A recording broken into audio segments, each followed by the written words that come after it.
this is different. This is magnificent, man. And I like this. I enjoyed myself to the fullest, and I can't wait to come back on. I can't wait to see it, see more of the people on here. And it's also wonderful to hear people talk sanely to each other. You have something amazing going with the show because you're there and you're educating us. I mean, yes, pain is inevitable. I mean, there's a reason we have these sensors in our body. I mean, they're warning signs. In other words, something hurts. Obviously, something is amiss.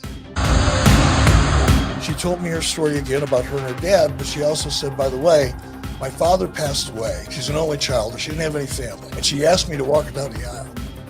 That's the part that changed. It's just that cruel moment of when you realize there is no hope. That tears at me, but it doesn't tear at me anymore because there was hope. I hung on just long enough to come out the other side. And here I am. Look at me, all beautiful and stuff. This thing has drawn me out of myself and thereby drawn me into myself. But I learned a lot. And from you, Avi, I always learned something from you. Continue to work as hard as you can, because by working, Avi, you will keep yourself busy and get used to the grief. Another trio of questions, now more underrated. We have Billy D. Williams, Italian men named Skippy or Unicycle. I'm sorry, Italian men named Skippy. Put me away, Avi. That's Archie Bunker, the mountain climber. Ralph Cramden, the yoga instructor, or Don Corleone, the computer repair person. It's clearly an issue with the hard drive. I'm going to go Don Corleone. Where I went around, I visited all the adults first in the cancer, the Stony Brook University Cancer Center, and then I visited the children. And I would say the adults were at least as enthused and joyful to see Santa. And I got a chance to get to know Joe Weeder. Joe was like a second father to me. He took me under his wing. He introduced me to art. He introduced me to history.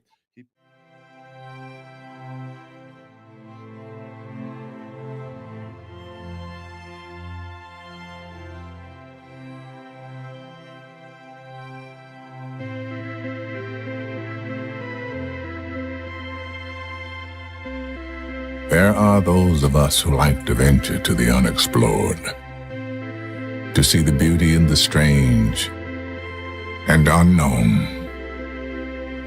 Those of us who go out there with a sense of wonder.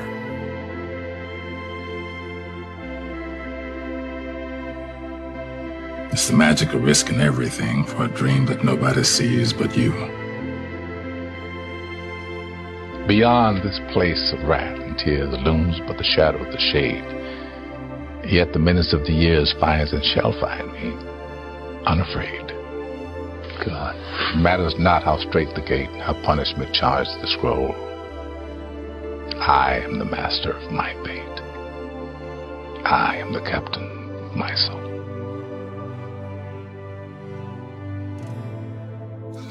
I have to remind myself that some birds aren't meant to be caged. Their feathers are just too bright. And when they fly away, the part of you that knows it was a sin to lock them up does rejoice.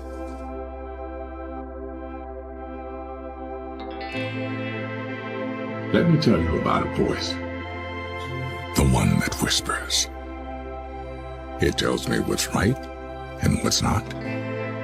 When to leave and where to go. It's not Shakespeare. It does not speak in memorable lines. My inner voice always gives it to me straight. Tells me who my real friends are. When to say yes, when to say no.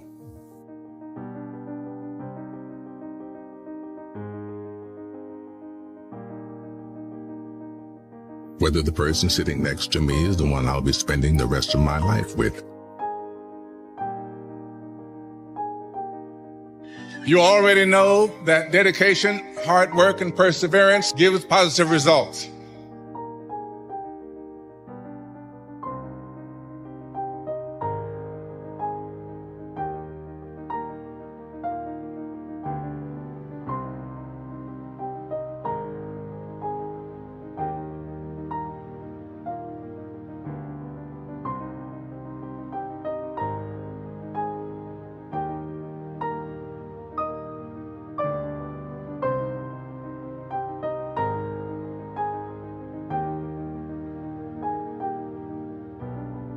Let your instincts guide you.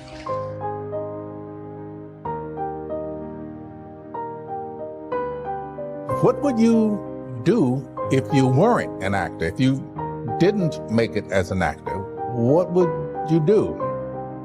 I have no idea. I would act somewhere, because I'll die if I don't.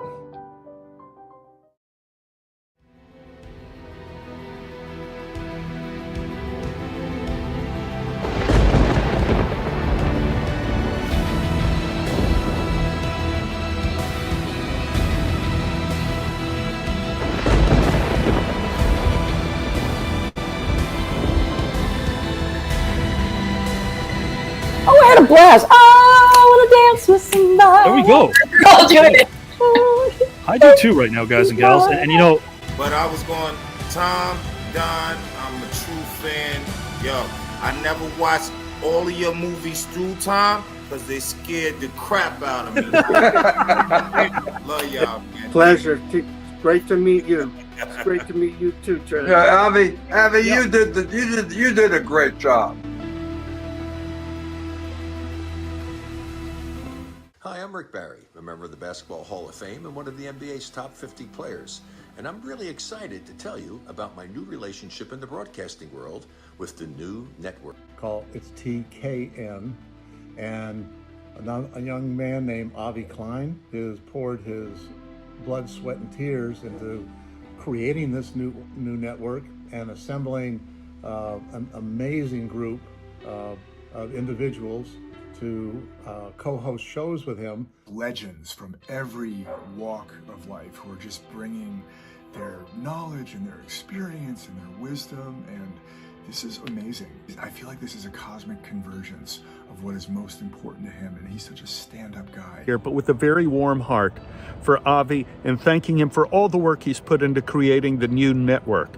For me, I have just a teeny part of this in terms of having a program that's based on storytelling, where I get to share some of my stories with you. I can't even imagine how hard Avi Klein worked. He tells me he gets 4 hours of sleep a day, and I actually believe that, because Avi is so passionate, he works so hard. There is nothing that was on TV tonight that even remotely rivals what we did on this broadcast. I am so grateful for our friendship. And you know what? You appreciate things in people that make such a difference. You make each of us feel like we're more than we know how to even thank you. Anyway. He's very respectful, and he really connects with the artists and his audiences, and I felt like this guy's on to something, and I'm proud to be a part of this with him. And I really thank your support. I lost my father, and you were the first person to support me in all that, and I thank you so much for that. Avi, congratulations. I don't know anybody that can talk as much as you. Seriously, I thought I could talk. You are unreal. But you do it with class, understanding, professionalism. You're simply amazing. I told you that when I first met you, and you ran off my autobiography. It basically was a book. It was simply fantastic. And to think that you do that every show. The greatest wealth is when you can share it with someone. You can share your victories, you can share your failure, you can express your deepest feelings, but the greatest wealth is to be able to say that I have a friend, and I feel an unbelievable level of wealth, and a lot of that is because I have somebody like you.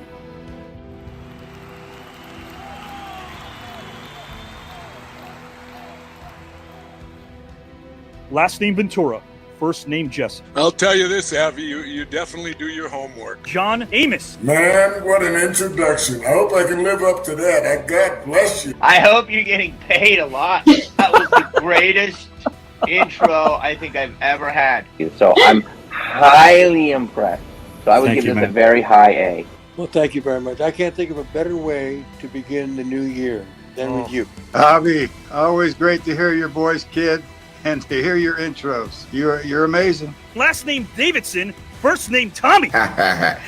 Nice. Now, I think that's the best intro I've ever had. Did you have a nice time tonight in the green room? I had a great time. I can't tell you how refreshing it is that somebody knows what they're doing. Avi is a poet, but he doesn't know it, but his feet show it. You're unbelievable. Winning it all, competitive juices, are they all there, Joe? Man, the competitive juices don't stop. Are you here to win the whole darn tournament? I don't play. I just win. You're chomping at the bit to get in this thing. Oh yeah, man. I've been telling you, brother. You brought up some names to me, and I was like, I can't wait. I hope they don't see me because it's gonna be on like a steaming pot of neck bones, baby. And I'm not playing.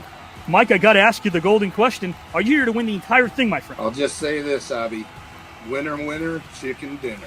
But are you here to win the entire celebrity tournament when it's all said and done? I saw a very familiar face in Mike Rotundo, better known as IRS, and he said that he was here for the winner, winner, chicken dinner, and I want to take away that chicken dinner. So yes, I want to win this whole shebang. First name Joe Smith. Welcome, my friend. Oh my God, Avi! Where did you get all of that from? Oh my God!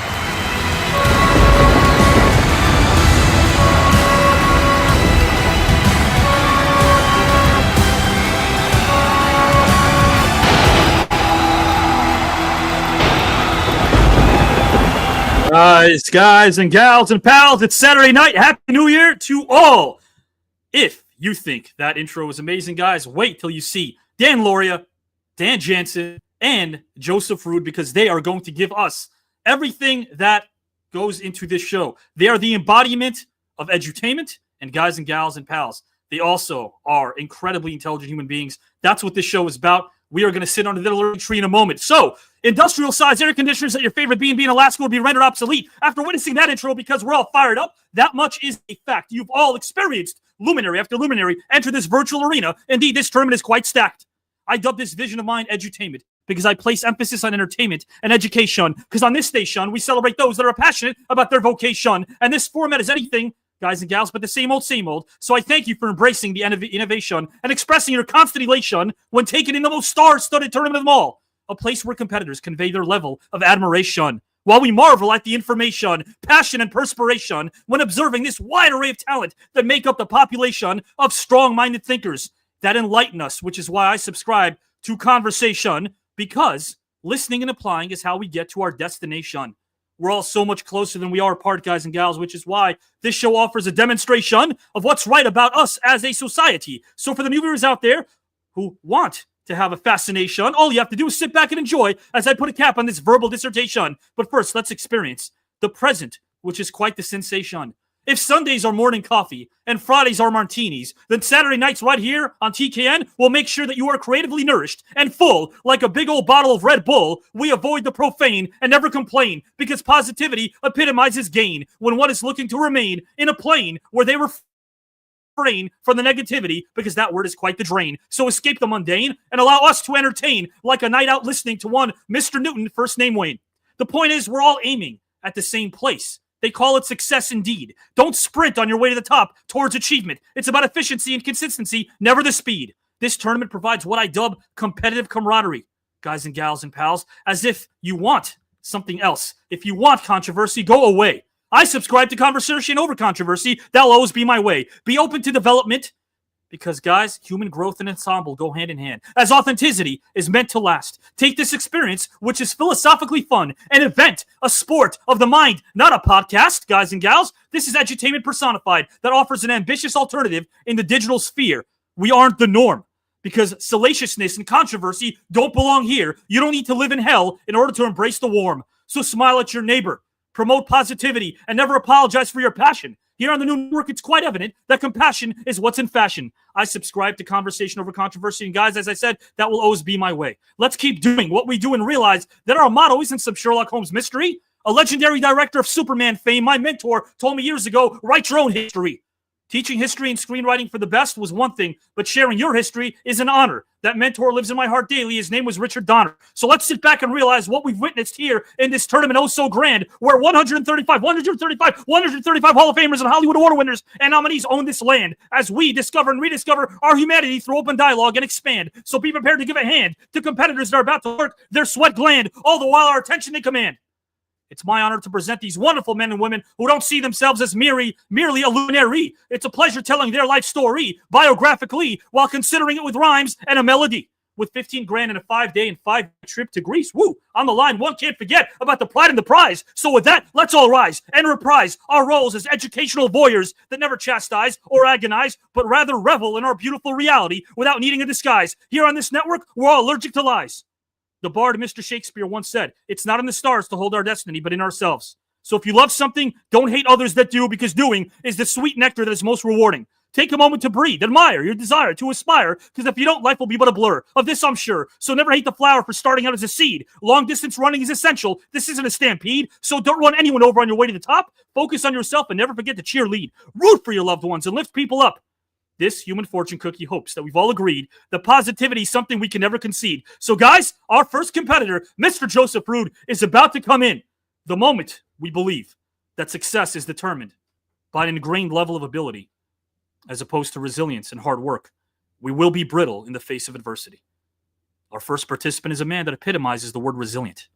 He also so happens to be a down-to-earth human being, an intelligent human being, a kind human being. That's as real gets. His tenacity, determination, humility, and success story is an inspirational story in which the final chapter has yet to be written.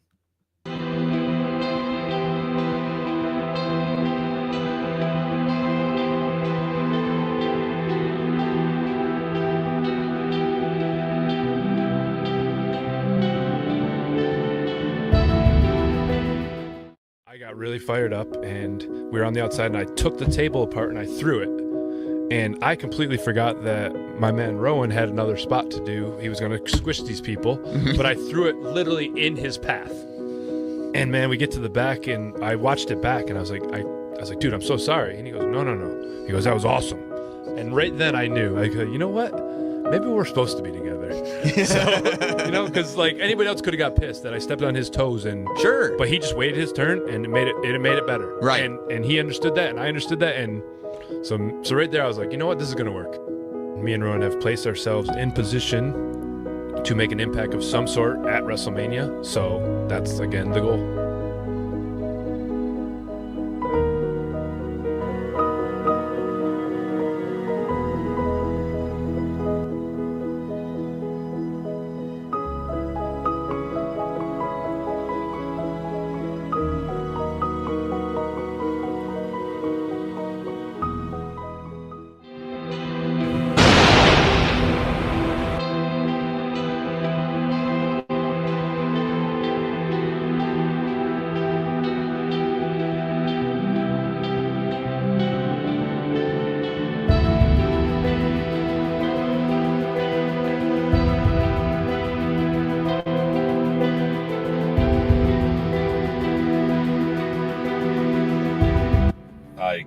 School and decided, hey, I'm going to train to be a pro wrestler. And it took years and years, and I'm struggling doing tiny independent promotions, wondering, what are you doing? Why are you doing this? And that image and of my dad coming home on the couch, basically just life experience and dealing with the goods and the bads that comes with everything, and then how to handle it. So maybe the next time something good or something bad happens, you learn to appreciate it better.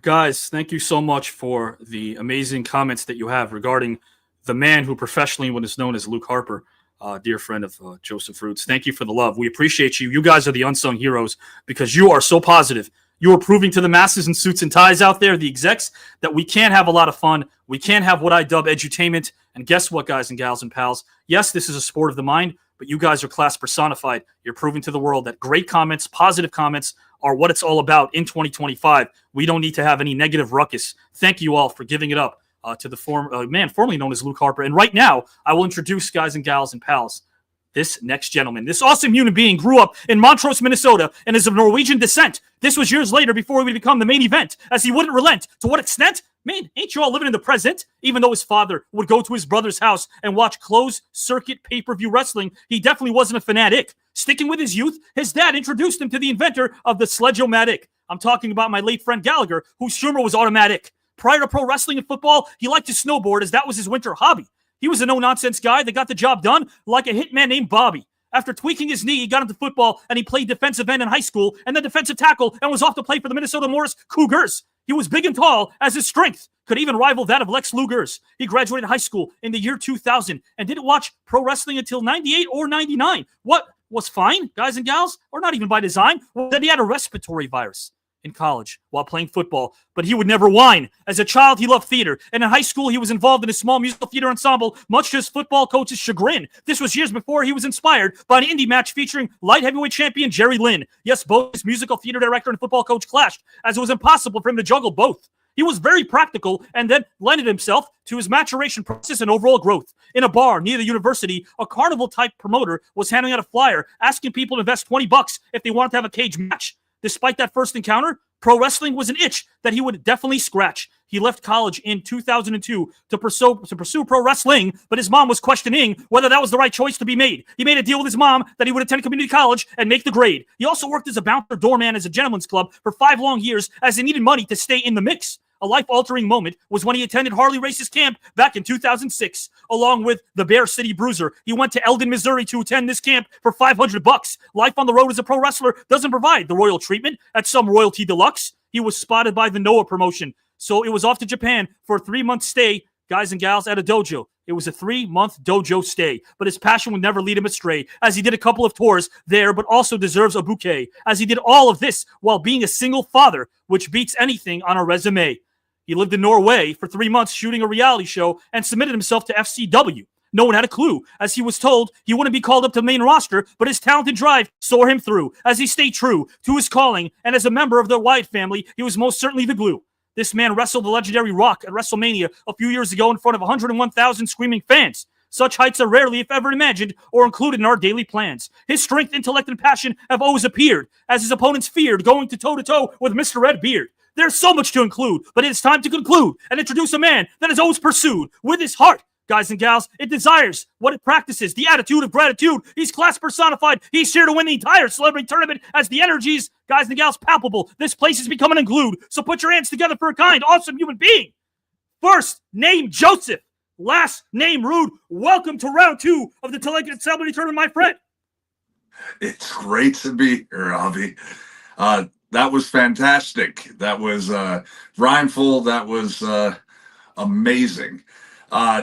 Avi, I want to let you know right now that you kind of like brought a tear to my eye in a good way. I hadn't heard that quote from John, and it made me smile, man. I'm thinking to myself, well, what spot was that where he threw something at? And we're always messing around with each other. So thank you so much for finding that clip, and it genuinely warmed my heart. You deserve it.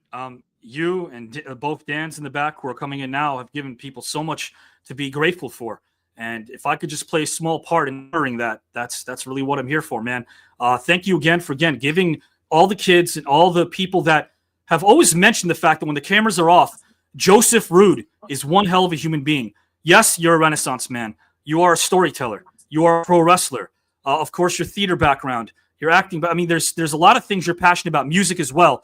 But there's something to be said about the fact that when you speak to somebody within 2 minutes, you realize this is someone who can become a friend. This is someone who's real. This is someone who's always going to give it to you straight. And I want you to know from the heart, all of those words epitomize who you are, my friend. Much appreciated. Make me blush. Well, I'll tell you what, my friend. Here, John Gowaniak, Joseph Ruud, the man, he looks like Moses, guys and gals, because he's here to win this thing. And that's why I want to bring this up, guys. Will Joseph Ruud part the Red Sea? A la Moses. Will he be able to get to the finals of this celebrity tournament? Will he be able to get to the very end? Round number 6, the finals, with 15 grand, a trip for 2 to Greece on the line, and becoming the first ever winner of the largest, most star-studded tournament of them all. Joseph, my friend, I know I asked you this in round number 1. We saw your response earlier in the video. Are you here to win the entire thing, my friend? Of course, I'm here to win the whole thing. I'm a very competitive guy, and like you said, I look like Moses. So park that Red Sea, give me that Greece. I'm going to Greece. I love that, and that's a great rhyme. And guys and gals, you're looking at Joseph Ruud, who all of you said we have your little polls, Joseph, where the viewers kind of vote in on who they think is going to win. Man, oh man, guys, Joseph Ruud, all of you mentioned how you think that he can go far. I would agree. But at the end of the day, you know what? A great conversation is going to be had no matter what. We're going to learn from intelligent minds like Joseph Ruud, Dan Lauria, and Dan Jansen. I know it sounds sappy, but I'd rather be sappy than cynical. We're going to walk out here winners no matter what. 2 out of 3 will move on after tonight. And guys, just to remind you, you're going to be voting in the comment section, but I won't announce the 2 winners until our post show right after this broadcast. By then, Joseph Ruud, Dan Lauria, and Dan Jansen, they can stick around if they want, but they may be off screen. They'll know, of course, if they moved on a lot. So guys, keep commenting and let us know who resonates most with you. A vote is positive. No one's better or worse over here. It just means somebody's story resonated most with you. That's what it's all about. Joseph, I got to say this before I put you backstage again as well. Thank you for doing this. Thank you for being a part of this. Thank you for being very opening and trusting, because hopefully in 2025, we can continue our friendship, because I got to tell you something, man. I really do value what you have to offer as a human being. And that's, again, from the heart, my friend. Well, I appreciate that. And seeing how hard you work and seeing what you put into, not only this, but I hear about your multiple other projects you do, and you give your heart and soul to everything you do. So that's an important quality I look for in people I'd like to be involved in my life. So likewise, my friend. Thank you so much. I'll put you backstage for a moment. Good. Guys, the great Joseph Ruud. Glad to have him here. Absolutely, guys. Love your comments as well. Thank you so much. Right now, guys, Joseph Ruud is going to come up here momentarily with Dan Jansen and with Dan Lauria. But I want to bring in Mr. Dan Jansen right now, because the same can and will be said about this man. He's a hero. Bottom line, that's a great attention grabber, right? A hero, right? A hero doesn't have to wear a cape. A hero doesn't necessarily have to wear a cape or even a uniform. It's pretty cool if they do. But heroes come in all shapes and sizes. And the most important hero you can be is a hero to your family. And if you know this man's story, he was and is a hero to his family. He has a heart of gold. And I could tell you that by getting to know him. This next chapter in his life, as was the case in the previous chapters in his book of life, is filled with positivity. It's filled with purpose. It's filled with value. Respect for ourselves may guide our morals, but respect for others guides our manners. Guys and gals and pals, this man has my respect, and I know he has all of yours as well. So guys, take a look at Dan Jansen.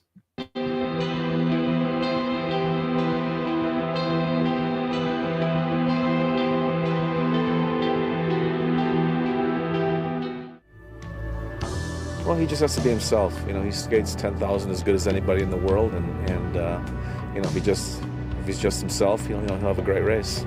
Just be tough at the end, and you can't give an inch out there. It's start to finish for 25 laps, and you got to be tough all the way. You can't give an inch. Things just come natural between them and myself, and we have a real good relationship, and we're like family. It's not just like coach and athlete relationship. We're like a family, big happy family. Winning the gold medal myself cannot compare to when one of my athletes goes out and does it. It's, for me, like 100 times more exciting. The oldest one, always working harder. They always have a little bit more talent. He's got a future as bright as anybody that I've ever coached.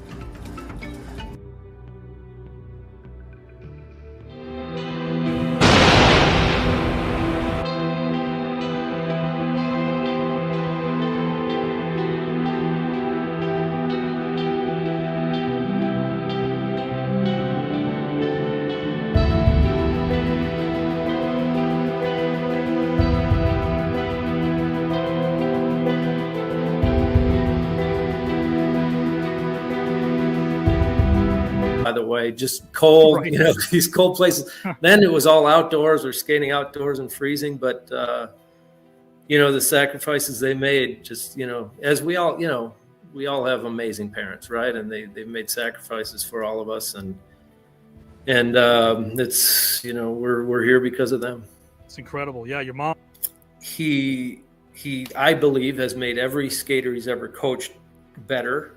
And that's from my perspective, that's from my teammates' perspective, and many, many other countries he's coached. He comes with a downside, however, and I love Pete to death, and he would probably agree with what I'm about to say, but his downside is he doesn't do well with authority. So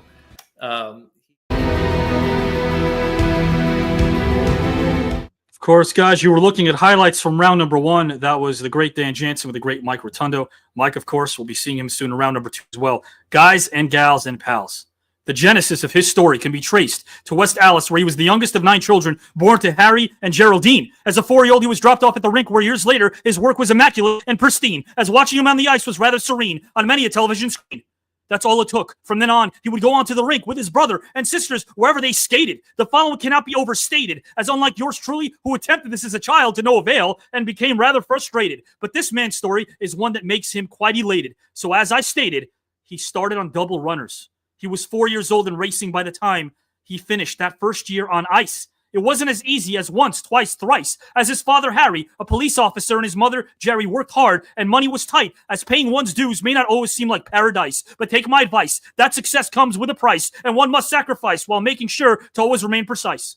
With support from his siblings who also skated on the ice, they would skate indoors until the middle of November, and then they would move outdoors until the cold went away. Traveling on the weekends for competitions on frozen lakes and ponds were great memories that would amount to much someday. It wouldn't have been a career, guys, without his parents, who made incredible sacrifices in order for him to pursue his dream. He even excelled at football, as in high school, he was part of that particular team.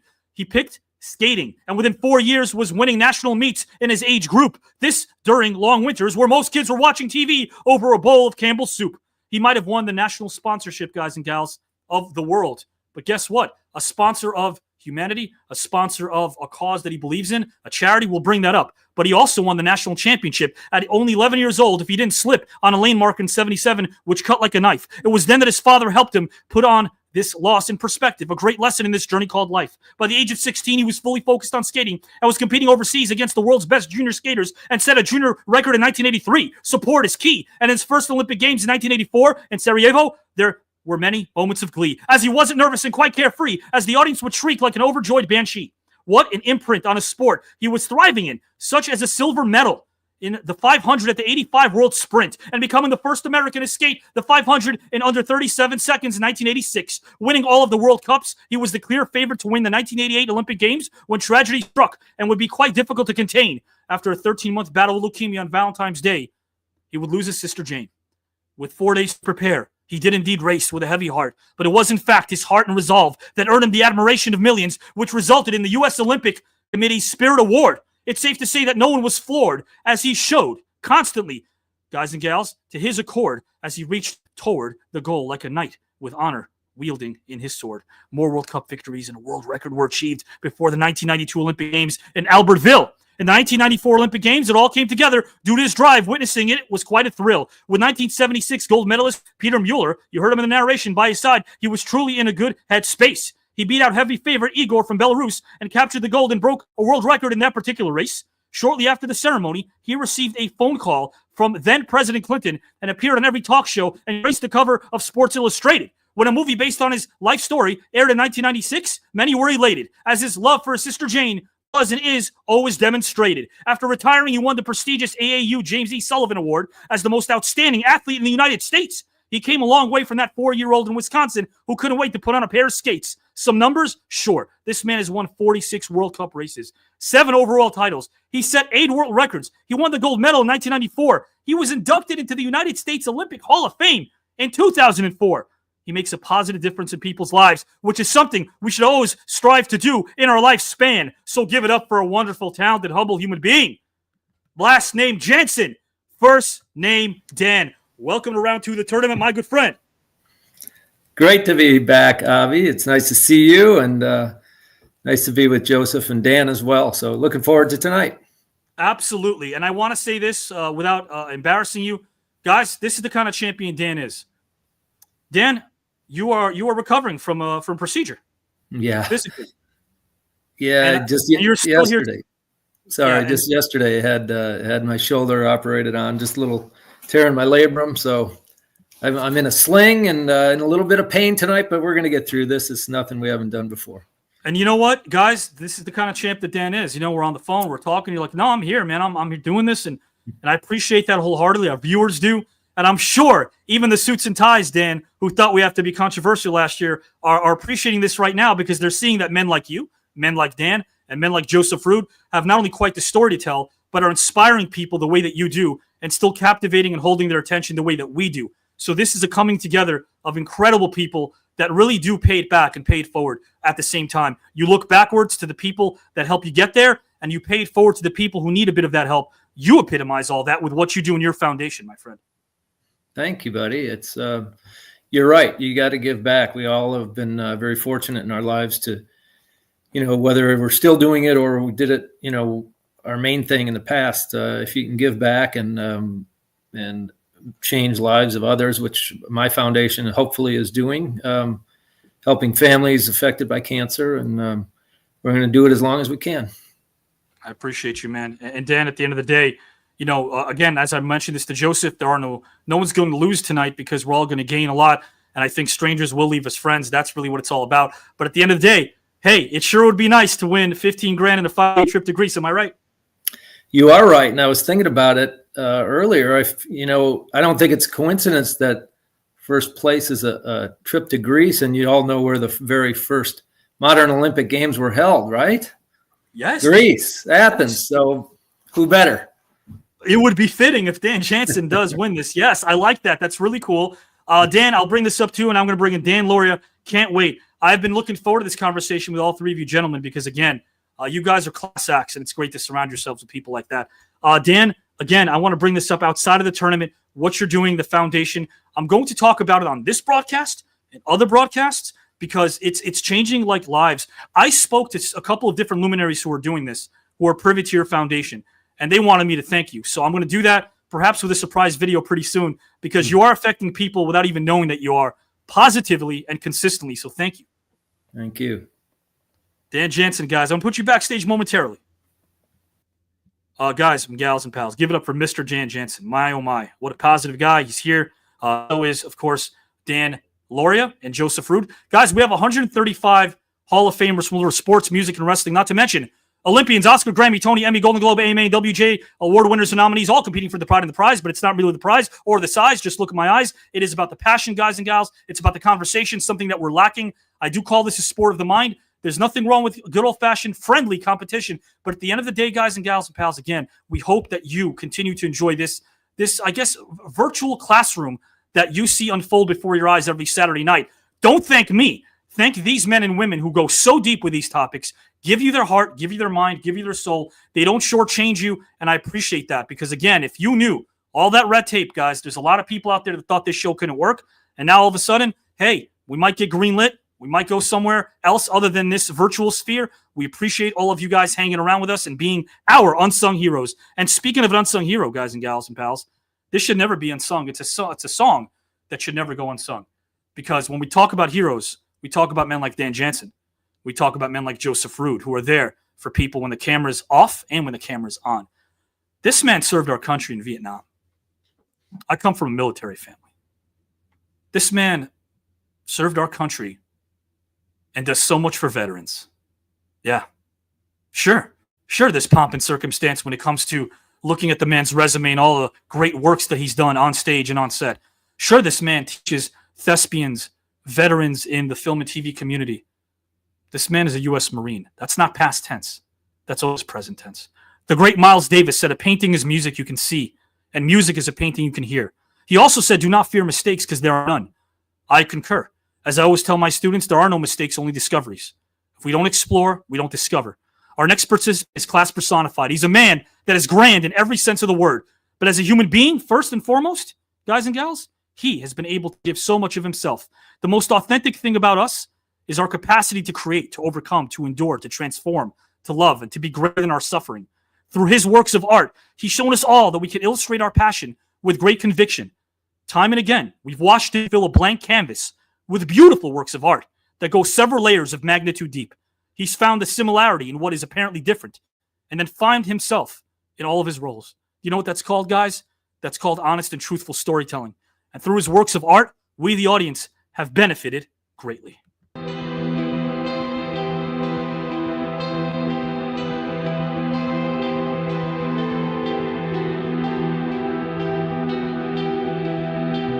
The whole world that he created was quite wondrous and magical, and I was thrilled to be part of that. And you give back so much. It's that real paying it forward and being a real example.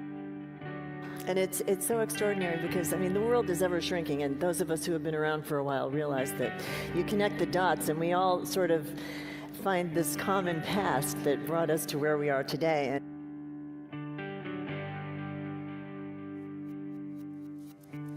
And I think those two things are something we have to always keep in mind in this mission to save this planet, because it is fear versus love, and I think that's what you were talking about. What would you say are the most important things you could tell people to help shine some light on this world? And he said, smile and honor your sense of humor.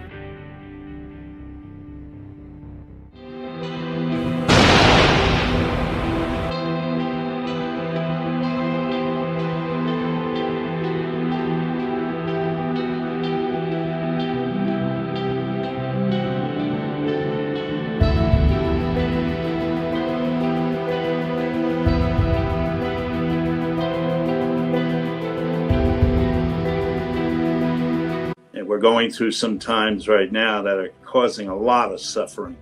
But if we can look positively to the future, perhaps this suffering will give us a stronger base to go on from. It's really an easy argument to make. I'm sure Mariel will agree that certain songs not only capture the movie itself, but the time in which it was created or composed. Well, guys and gals, he may not like a lot of compliments, but he's going to receive them nonetheless because he deserves them. He's taught many people from afar, including this writer, yours truly, without even knowing, because that's what he does. He pours his love and heart into everything he does. He believes in people. He believes in the right side of humanity. He takes his time. He's soft-spoken. He's well-spoken. Guys and gals, he's a man that is as kind as he is talented. Since his early days back in Lindenhurst, he caught the bug watching Cagney with his Aunt Adele as a youngster. Soon, he'd quench his thirst. But how does one excel in this beautiful craft known as storytelling when business rears its head and it's just about the show? In case you didn't know, succeeding might sometimes feel like running a marathon while carrying a giant-sized boulder. Thanks for Dan. While playing college football, one of the greatest acting teachers of all time tapped him on the shoulder. Constance Welsh saw something in this man, and are we really surprised? His truthful, honest, and genuine gifts were on full display as we all realized that when it came to appreciation of dialogue, subtext, and the nonverbals, this man respected his passion as he led with compassion. In the early days, he was a substitute teacher, and he also coached wrestling, guys and gals and pals, and football. He's a true Renaissance man, as his writing, directing, and teaching have left many a humans stand proud and tall. From Love of Life to One Life to Live, opposite the great Judith Light. Years later, the aforementioned would work with him on Broadway when he portrayed Vince Lombardi, which was quite the sight, to no surprise, as his dedication to the craft and love of the theater is such a delight. How about this is a story, guys and gals, you should hear. You walk into a place called Cafe Central, and you see Bruce Willis as a barman, John Goodman as a doorman, Ed O'Neill as a bartender, and this gentleman washing dishes in the back. No, I'm not talking about a scene from a motion picture, nor am I making a wise crack. They all worked at one place, but they did plays because they loved their craft and never let their passion subside. His mentor was the great Charles Durning. Can you think of a better and more seasoned artistic guide? Hill Street Blues, Cagney and Lacey, L.A. Law, and NYPD Blue are some of the incredible television credits to this man's name. Yet his humility and love for the stage far surpasses the fame, the acclaim, and the Hollywood game. We thank him for his service during the Vietnam War and everywhere he has toured. He's a member of the National Veterans Foundation Honorary Board. It is a platform that helps provide much-needed support for veterans all over the country. He's also an honorary board member of Feed Our Vets, an organization that has provided free food assistance to over 31,000 that struggle to find hope, elation, and glee. As someone who devotes time to the less fortunate, that is something that truly speaks to me. With over 70 episodic television programs and 50 professional stage productions, his resume is breathtaking. As Jack Arnold, his work on The Wonder Years was absolutely groundbreaking. Have these rhymes come to an end so I can bring in this great man that was always the plan? So put your hands together for a kind, humble, genuine human being. Last name Lauria, first name Dan. Welcome, my friend, to round 2 of the Celebrity Tournament. Well, thank you, Abby. Thank you for having me. And thank you for not putting me on with someone as beautiful as Muriel. I might have a chance with these two. Quite the conversation with Mariel Hemingway. She's in this as well. Man, oh man, Dan, I got to tell you something.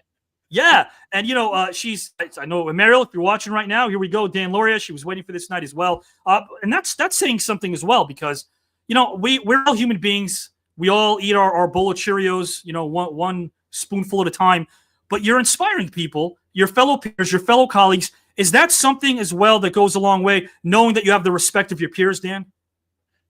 Oh yeah, nothing is more important to any artist than respect of his peers. You know, it's such a competitive business and all, but when, you have someone like a Charles Durning in your corner. Matter of fact, Charlie Durning saw everything I ever did. And when it was over, he'd always put his arm around me and say, all right, another 20 years, you'll be an actor. So we talked a lot. Hey, Charlie, I'll keep working. So I love that. And we talked a lot about how things have changed. And I really love being able to sit under your learning tree. Guys and gals and pals, again, as a screenwriter, this man inspired me. It's good to tell him that. And as you know, I don't say that every single week about every person here, but Dan did. And it's great to be able to connect with him on a different level as well as a fellow writer. The man's a screenwriter. The man's a director. The man's a teacher of the craft of storytelling. Whether it's the works of the Bard or whether it's kicking back and watching a good old football game, Dan has many passions in his life. Dan is one of them. This is Greece. This is $15,000. This is a great stimulating conversation. We know that. Would it be pretty cool to win the whole thing? Oh, yeah. No, I have a charity that I would love to donate the money to and raffle off the trip. That would bring in a lot of money, help some single moms. That's incredible. Have you ever been to Greece, Dan? No. I've never taken a vacation. I just work. I hear that. That speaks to me as well. Dan, I got to tell you something. I'm going to bring in Joseph and Dan Jansen in right now. We'll start our first topic immediately. The other thing I wanted to ask you is this. As a storyteller, is there something that you can tell our young storytellers who are commenting in the back that are interested in pursuing this lovely craft of storytelling? Any advice? Oh, yeah. I mean, it's a forgotten art. You have to listen to people like Gene Shepard and on the old radio things. If they can listen to those old storytellers, and storytelling is not as natural as people think. You should rehearse it. Practice it in your room before you do it. The pauses can kill you. The lack of timing and getting to the punchline can hurt. So I would say listen to the great storytellers and practice your story. I love that. Practice your story. Guys and gals, this is Mr. Dan Lauria. This is Mr. Dan Jansen. This is Mr. Joseph Ruud. We're all on screen together, and I am having a blast already. So thank you guys again. I'll start off with topic number one, guys and gals and pals. 2 topics only. Larry, thank you so much for your comment. Miss Evans, thank you. We're going to always make sure that we appreciate you guys for showing us what it's like to be in your living room right now on a Saturday night. As we do it live, that's how we thrive. So, topic number one. I will kick it over first to Mr. Dan Jansen for this topic. And of course, it's the same topic for Dan, and Joseph. You guys can vote, again, on who resonated most with you. We're showing people that voting is not this salacious thing. No pitchforks necessary. This is kind of a welcome community over here that appreciates everybody. So again, vote for everybody once they've all presented and giving you their heart and souls. That's when you vote after topic number one. After all 3 gentlemen have again presented, that's when you can vote in the comment section. Then we'll kick it over to topic number 2. I want to start off with this first topic. It's a message for all. I've studied and taught the works and the words of the Bard Shakespeare for years, and it scares people, and he shouldn't scare people. The reason why his plays are still popular is because he described what it's like to be human. And as a human being, your body of work has inspired a lot of people. All of you guys in the comment section, the gentleman here, it's inspired the voiceless and those that have doubted their own sense of self. But what if you could send one message and advertise it on a billboard that all of humanity could see through a special transmission? What if you were provided no more, get it, no more than 12 words, but you were guaranteed that every single human being would stop, process, and absorb those words? What if that message could be seen by all human beings in 2025, but also 50 years ago in 1975? Let me explain. Dan, if you could send one message for all humanity to read on a billboard, both 50 years ago in 75 and 50 years later, now in 2025, what would that message be and why? Again, the message can't be longer than 12 words. Would it be a warning of sorts to those living in 75? Would it be a wish? We'll find out. Go as long as you want, my friend, and the floor is yours whenever you are ready to go. Good, sir. So as I thought about this, I really thought about, first of all, you challenge us, Avi. It's amazing. You really do make us think before we answer. So that's great. What came to mind when I thought about this question was, I kind of put myself, I was alive in 1975, but put myself back there, and then today, and then even looking back so what's changed the most? And for me, what what came to mind first was really technology. And so my words on the billboard, first of all, are this. It says, unimaginable things today may be part of everyday life someday.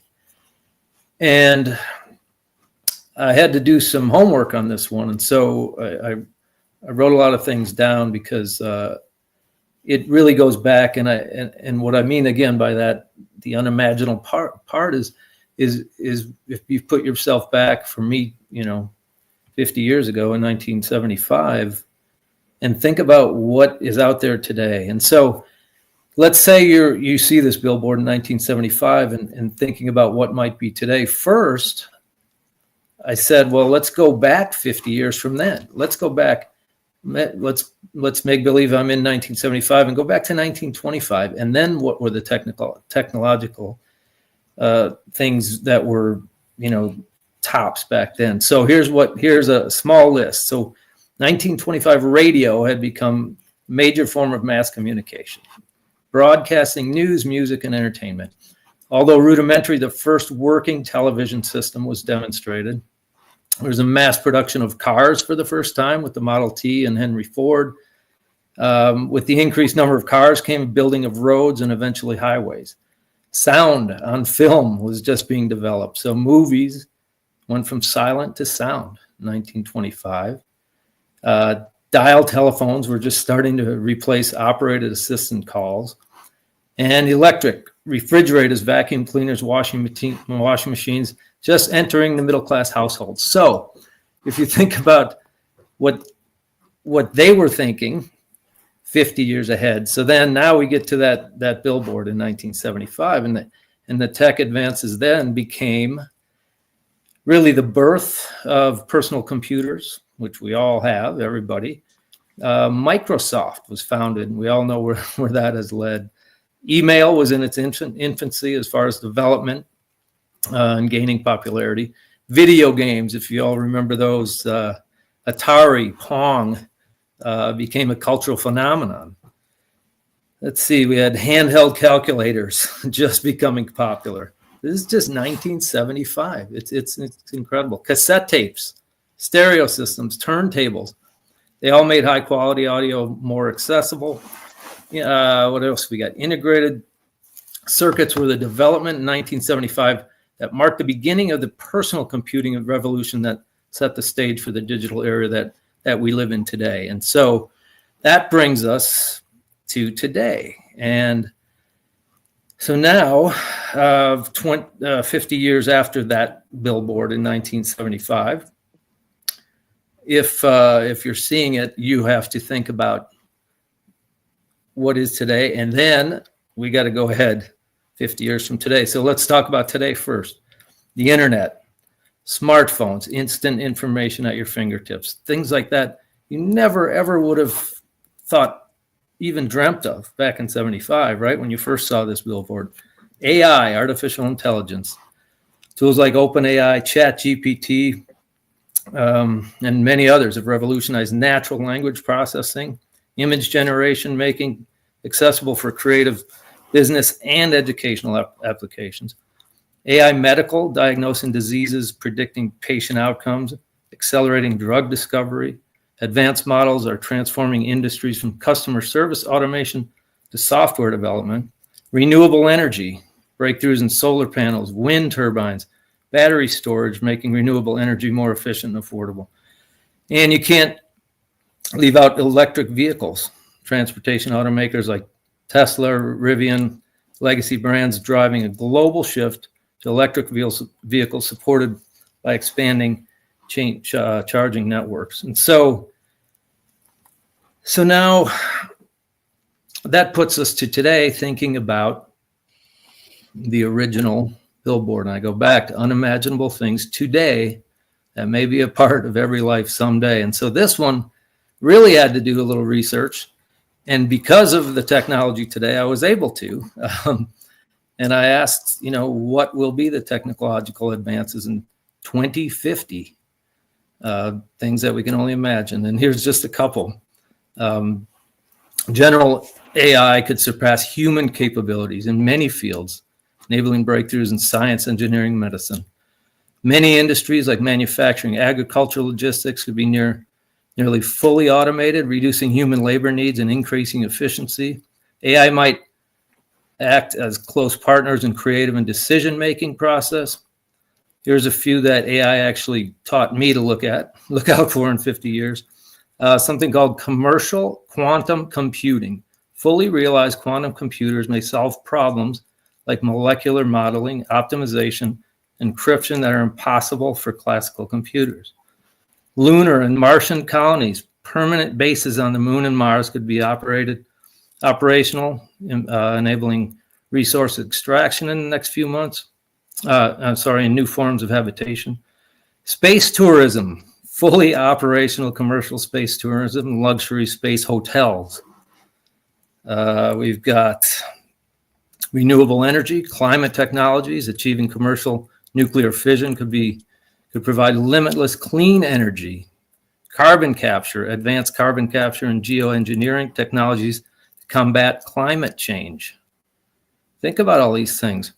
How about this? Technologies may cure genetic disorders and enable enhancements like disease resistance or even increase lifespan. There's talk of human augmentation, advanced bionic limbs, and neural implants could enhance human strength and senses and intelligence. Remember the $6 million man? It's going to happen one day. Everything from cars to construction machines will operate autonomously. Direct neural interfaces could allow humans to communicate with computers and each other without speech. And lastly, I thought about this. The surgery I had yesterday on my shoulder in 50 years probably will not be done by a human being. And so that just boggles my mind if you go back. So that takes us back to 1925, obviously, 100 years from now. But I'll just read it one more time. Unimaginable things today may be part of everyday life someday. And I think it's true. I think we've all lived it in our lifetimes. And I think if we all live to 2050, we're going to see some unbelievable things. It's an incredible message. Thank you. And Dan, our viewers, they're speaking. Very informative. God Almighty. I know, guys, again, who would have thought right on a Saturday night when we all left school so many years ago, here we are on a Saturday learning and enjoying our time. Thanks to Dan Jansen, because that was very knee deep. You covered 1925, you covered 1975, you covered 2025, also into the future. But here's one thing I want to bring up as well. Let's talk about 1995. Guys and gals, the Dan Jansen Foundation. 1995 was the year it all kicked off, and I'm proud to say that because in 95 or since 95, it's contributed to more than 1.2 million to charitable causes. It's been something that I think has inspired countless people that I work with as well, because they know about this foundation. You get it out there in a very positive way. There's a lot of families that are grappling with the impact of cancer now, Dan, and there's a lot of things we need to consider: economic need, family dynamics, unique circumstances. But you and your foundation make sure they shine a light on all of those things. Am I right? You are. Thanks for mentioning. Yeah, when my sister had leukemia, and many of you know the story. She passed away on the day of my race in 1988 at the Olympic Games. I promised myself I would do something when I retired to give back, and so I retired in '94, and then '95 I started the foundation, and it took a lot of turns along the way, but probably the main focus that we take care of right now are the families who need non-medical expenses. We all know what it costs to have treatment and so forth. But when Jane was sick, I'm the youngest of 9 kids. My mom and dad had to move from Wisconsin out to Seattle for a better part of a year to be with her when she had treatment.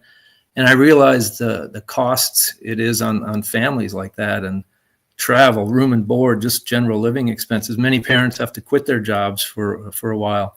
And so my foundation does that. We work through the social workers at the hospitals. They find us families who are in need, and we try to help. We try to help all of them.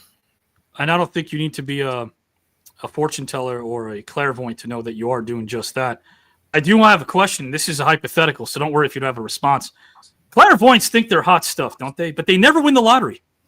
I've never seen a clairvoyant. I want to see that in a headline. Dan, you're a New Yorker like me. We've never seen that in the Daily News, New York Times headline. Clairvoyant wins the lottery. Just once, I want to see that. Just once. Never has happened just yet. That's clairvoyance. Guys and gals and pals, we're going to kick it over to Dan Lauria. Those are some of my words. Hey, abbreviation. Why is that such a long word? And is there another word for thesaurus? I don't think there is. I don't know why. These are the things I think about as a writer.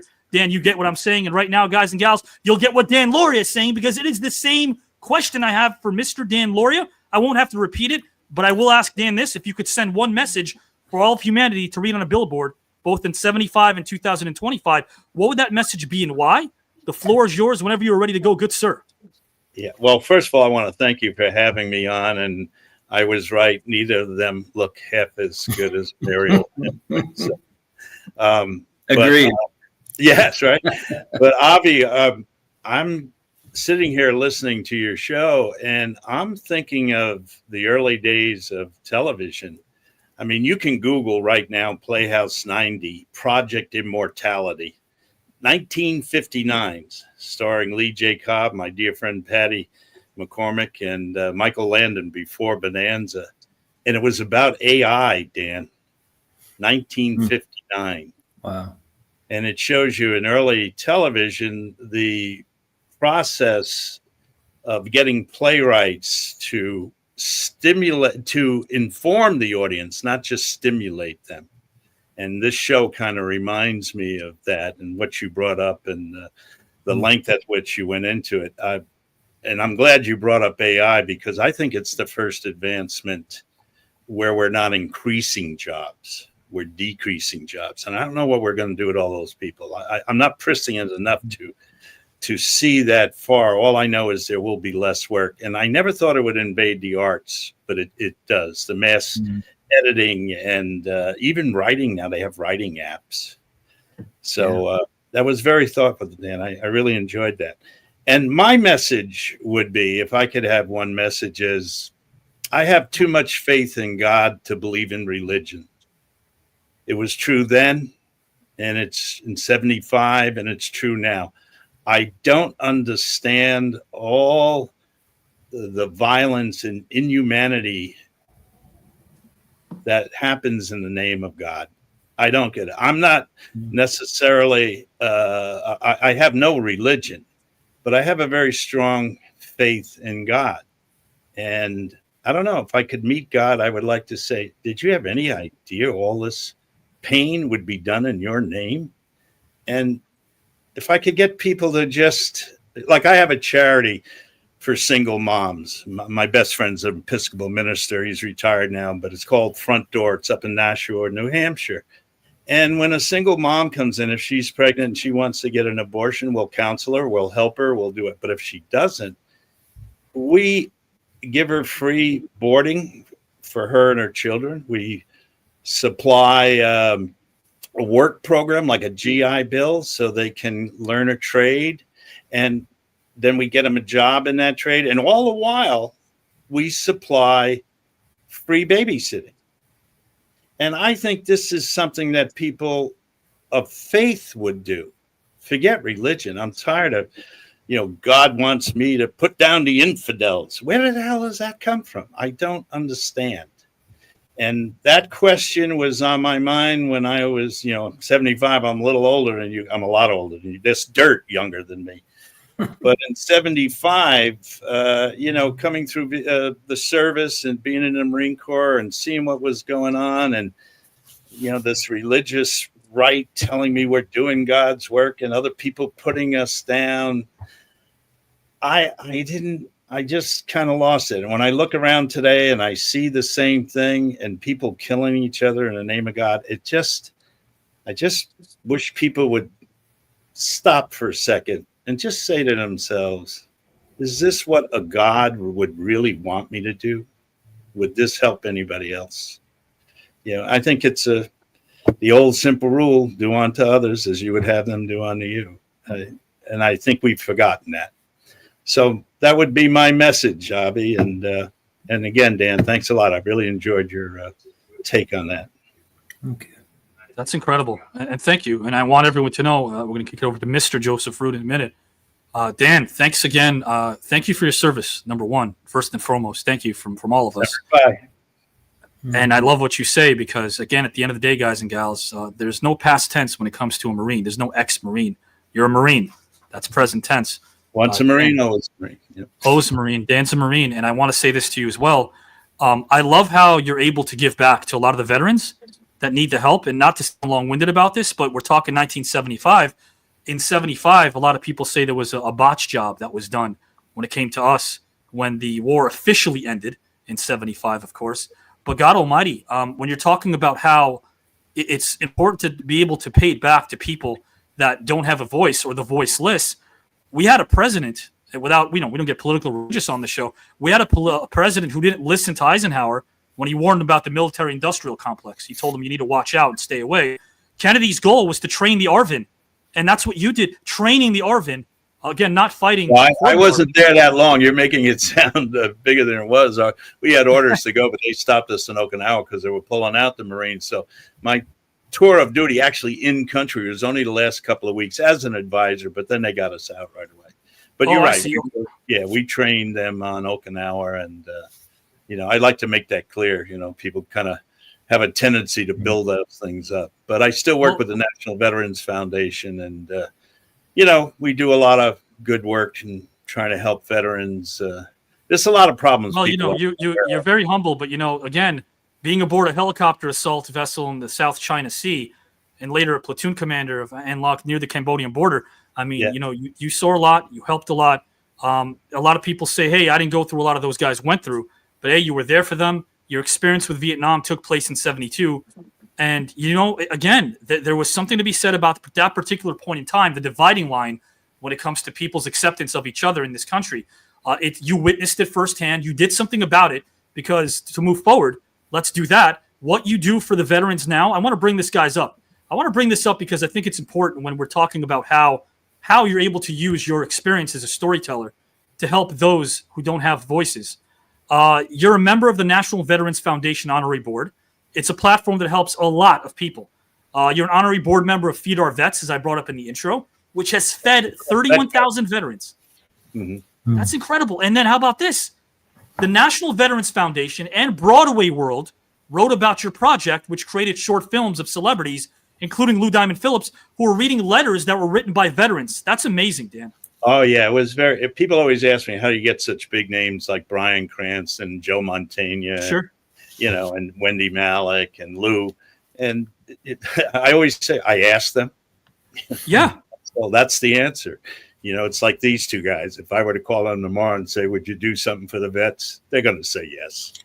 They're good to care about it, But there's a lot of problems. People, as athletes, you guys would understand, like somebody who gets a wound and while they're in the service, they're in the best condition of their life. They may lose their leg. They actually lose weight.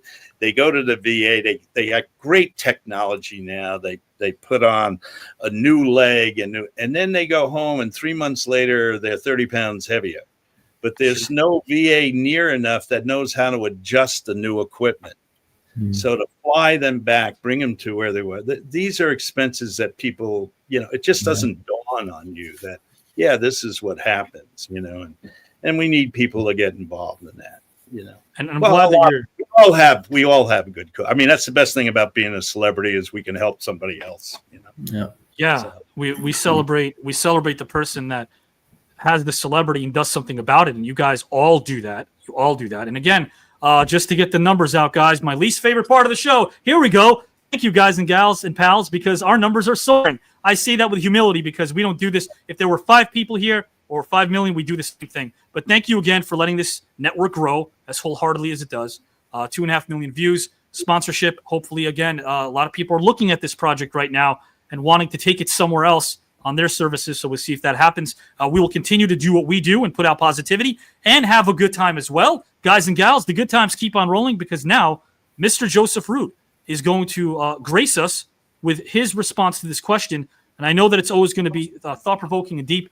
That's what this man is. That's what Dan Lauria is. That's what Dan Jansen is. And guys and gals, that's who you are because you keep coming back for more. Your pearls of wisdom in the comment section mean a lot to us. Keep them coming. I'll put them up on screen. It's all about you. Mr. Joseph Ruud, if you could send one message for all of humanity to read on a billboard, both 50 years ago in 75 and currently in 2025, what would that message be and why? Whenever you're ready to go, the floor is yours. Good sir. So I was born in 81, so not quite 75, but obviously, technology advances have been about the same. It's been crazy. So my mind started going, because I had like something prepared I was going to say, and it kind of goes off what Dan just said, and his stuff about religion and the name of people, getting killed for what. And it is treat others the way you want to be treated. And I've never seen things across the board, whether it be religion, whether it be race, or whether it be politics, and the amount of hatred out there for no reason, just because of opinion, because of the way you look or what you believe. And to me, it's just mind-boggling when I look around or turn on the news, and I see it just get worse and worse. It feels that way to me. Maybe I'm just seeing more of it because we have the technology now to be able to just pull up, news or things, but it's a lot of hate and not a lot of good. I miss turning on the news and you see, oh, that's something that makes me happy. That's a nice story. There's fewer and fewer of those. And I think if people just live by a philosophy of treating others the way you want to be treated, it would solve so many problems. So many. I mean, that's the way I look at my life. That's the way I try to live my life. I want to treat people the way I want to be treated. And nobody wants to be treated badly. Nobody wants to treat other people with disrespect. But I see it more and more. And I don't know if it's the youth and the way they're growing up, the way they're taught things. I don't know. And there's no answer to it. And it makes me sad. It makes me really sad. I mean, just this election that just happened and how divided we are as a country. It's a vote for one person. It just makes me, like not lose hope in humanity, but it makes me question it sometimes. And hard. It's very hard. And you look around the world at, religious wars, you look, in our own country at, homelessness and how people are treated that, are down on their luck. And it's just something I wish more and more people would practice. People can say they preach it. Going back to what Dan just said about church, sometimes people go to church, but they don't necessarily practice what they're preaching. And it's such a simple message. A simple message. I think it's 9 words. Treat others the way you want to be treated.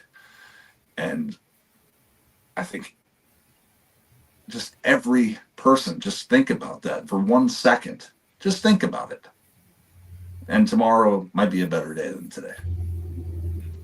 That's really awesome, man. And I appreciate that because, again, maybe we could take that message that you and Dan Lauria and Dan Jansen were able to espouse and make sure that comes to fruition. I know, again, that sounds like a pipe dream, but it starts with one particular dream that can wake up in reality and do its work for you. Your dream isn't dreaming anymore when you're awake. So that's beautiful. And I don't know how you guys feel about this before we move right over to topic number 2. And guys, remember, format's changing. So those of you who are voting right now, you could put your comments. Who resonated most with you? Put that in the comment section right now if you can, because topic number 1 is done. We have 1 more to go, and then we're out of here. What I'd like for you to do, though, guys and gals and pals, in the comment section is to refresh this YouTube channel once this broadcast is done, because the TKN post show will begin. Dan, and Joseph won't be on the post show, but you are going to vote, and we'll find out again who won. The judges will be there as well. They'll be voting. So that'll happen in the post show. Refresh this page once the broadcast is over. The outro will play after this match, and we'll let you know who's coming on next Saturday as we reveal yet another trio of amazing luminaries who stand for something in this tournament and beyond. Do you guys feel as if when we're not fighting a political enemy here as a country, we can turn on ourselves sometimes? Have you found that to be the case? For sure. Oh, definitely. Yeah. I mean, Why? I think Joseph hit it on the head with the election. It's like, do we realize that whoever gets elected, we're still the United States of America? I mean, it's so sad and so divided, and how can it be? I mean, I feel like there's hate on one side or the other, and it's impossible. Sure. Like it made me think of, and I don't want to talk about myself, but the Olympic Games, when you're there and you're competing, it's like we don't care who their president is, who their leader is. They don't care who ours is. They don't care about our politics, and vice versa. Sure. We get there to compete and in friendship, and we can't even do that in our own country. It's just backwards. It's insane. Yeah, and it stinks that when we're at our low, we reach our collective high and unite. We wait for something bad to happen, almost like this self-fulfilling prophecy. It really stinks. And we bring up 75.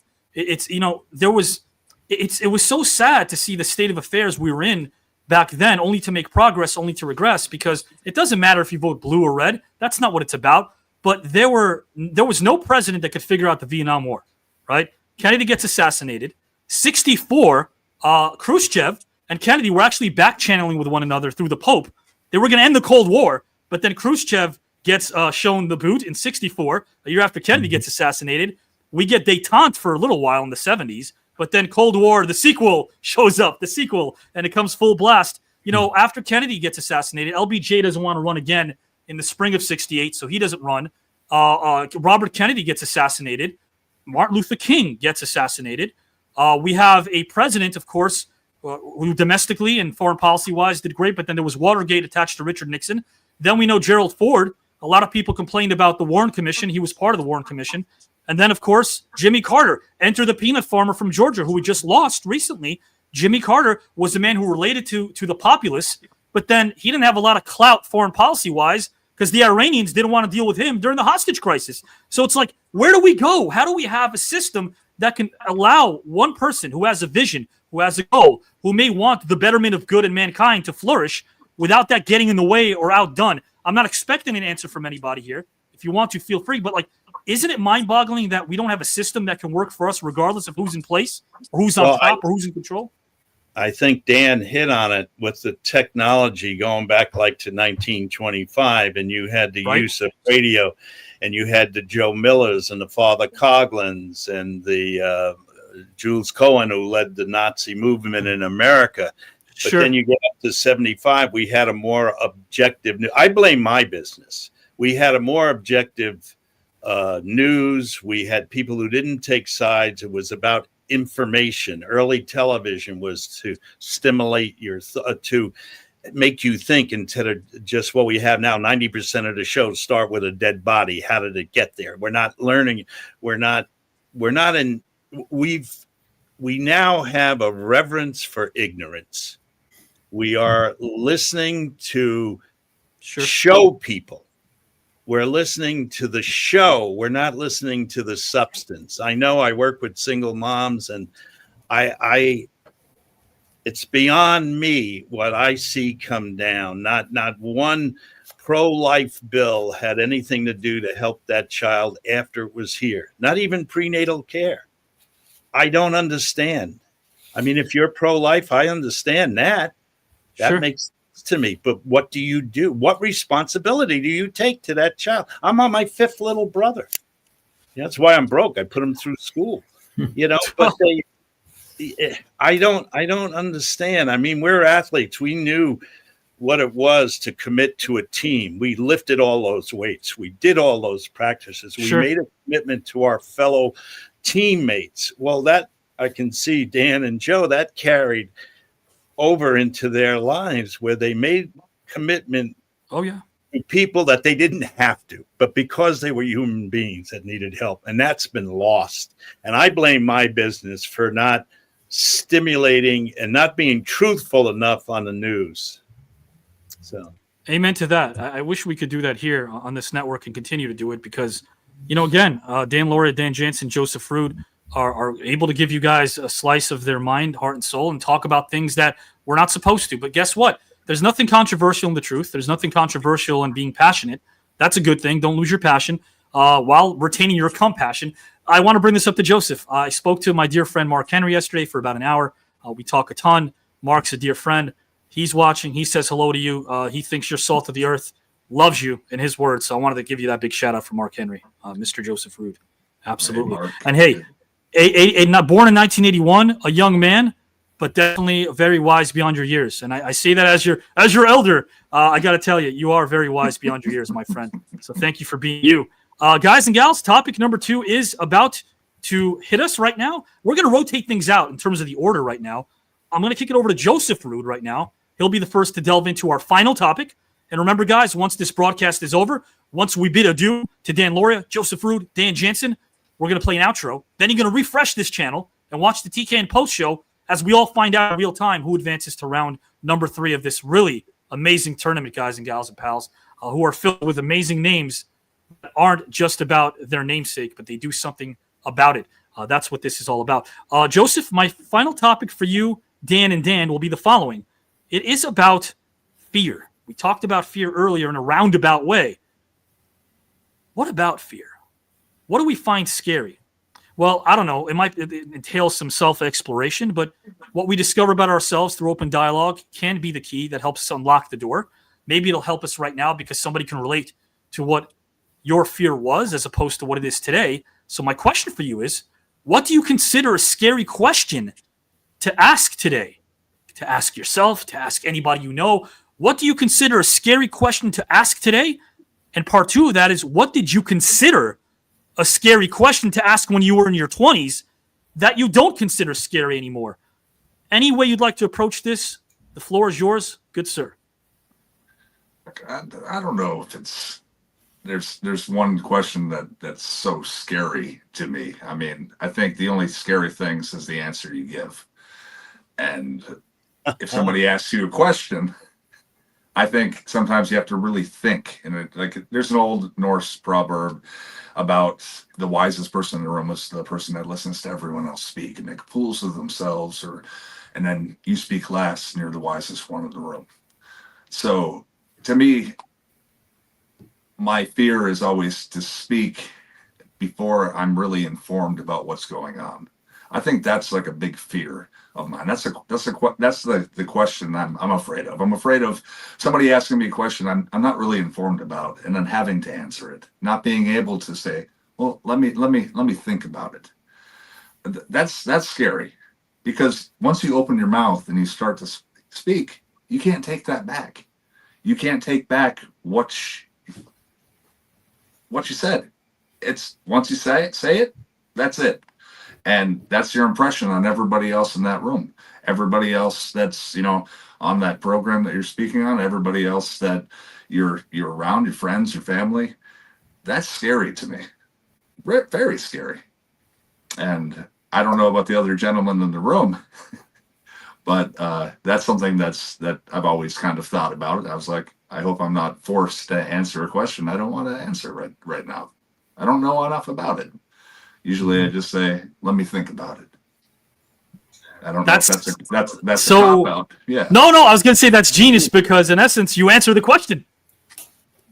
You did. That is the answer. I mean, that's great. The fear, well, I can understand. Let me know if I'm kind of on the right track. It's not speaking your mind if you're not well informed about something, because you don't want to have to either shortchange people that are in the conversation with you, or you don't want to have an opinion about something that you haven't formulated through research.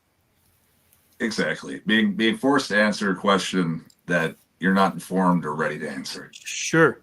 That's awesome. Thank you for saying that. I got this vision of Joseph Ruud maybe taking the old DeLorean, the old time machine, and going back to school when he was 8 years old. After this segment, he got a light bulb and he goes to his teacher, I'm not really ready to answer your question right now, Miss Harris. I'm not. All right? I need to be more well-informed about this. It's a little spontaneous. This is not a homework assignment. This is due now. And I can't do it now because I haven't studied or researched yet. That could be, maybe our kids watching right now, we might be giving them some ideas. I don't know if this is encouraging them or helping them. I don't know. But what I do know, guys. Note to kids out there might be listening, or advice to parents. If a kid has a book report due, don't let them do AI on it. Let them read the book, formulate their own, decisions Yes. about what they read. And when they have to do a book report or answer questions about the book, it's not some AI speaking that they won't even probably remember. Yeah, they can have a conversation about that. That's great. That's exactly what it's all about. I'll tell you really quickly. I'm going to kick it over right now to Mr. Dan Lauria and then Dan Jansen with the same question. In terms of fear, I'll tell you something I was a little afraid of. This happened once in my life. I actually dated someone who rationed her toothpaste. So she would try to get that little squeeze at the end. You remember that little squeeze in the toothpaste? You always try to kind of ration that thing. She milked that for all it's worth. She rationed it. It was like, I think there was this much left for 4 months. And I would bring my toothpaste. Get this. How about this? She threw me under the truck. I went to visit her once, and her parents were staying over. This is on the Upper East Side. I went to visit her, and her parents said, your boyfriend brings his own toothpaste? If only they knew. If only they knew why. And I never told them, but I'm telling them now if they're watching. Your daughter's amazing. But I brought my toothpaste not because I'm some weird eccentric writer. She rationed her toothpaste. That's all I'm saying. There's nothing wrong with that. I didn't name any names, right?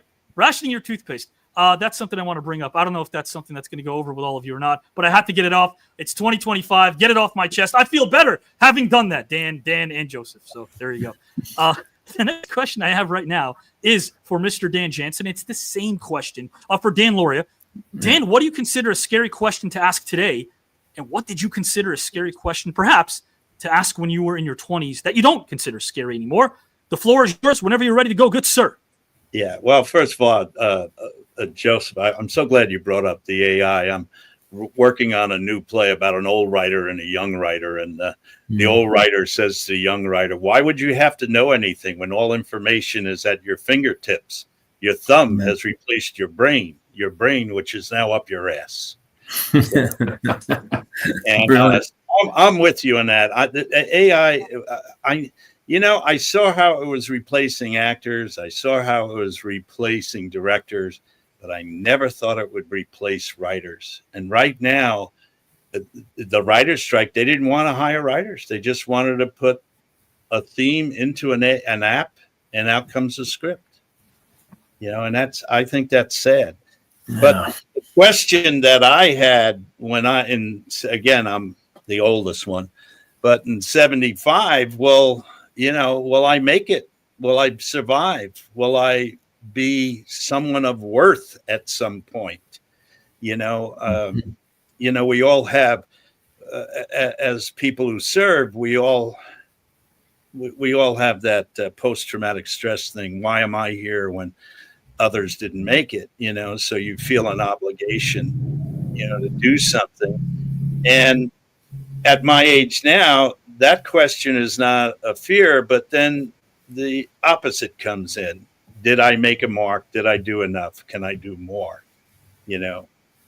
Was I able to get through all that? And 75, I wondered, with all the protests and everything, I wondered whether democracy would survive. And now I don't think it will, unless we start working together and getting all this misinformation out and actually look at hard numbers and hard facts and be a little more compassionate. So that's my answer to that. It's not the most positive, but it's the most honest I can think of. Thanks for saying that, because as a professional screenwriter of 2 decades, I was almost put out of business. That's my living. Oh yeah, Scott Williams, who's the head. Let me inform you guys this. Williams, who's the head writer on NCIS. Now he's been there 17 years. Show's been on 23. There's nobody from the original cast. They can literally take the first 2 years of scripts, 44 scripts, put them through an app, and it comes up 23 years later, all references, all written for the new cast. You could never tell it was already done. Auto-generated, yeah. And Dan, you and I are...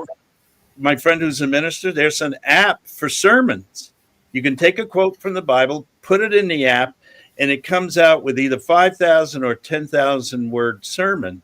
And you can gear it up for a more sophisticated parish, or gear it down for a less sophisticated parish.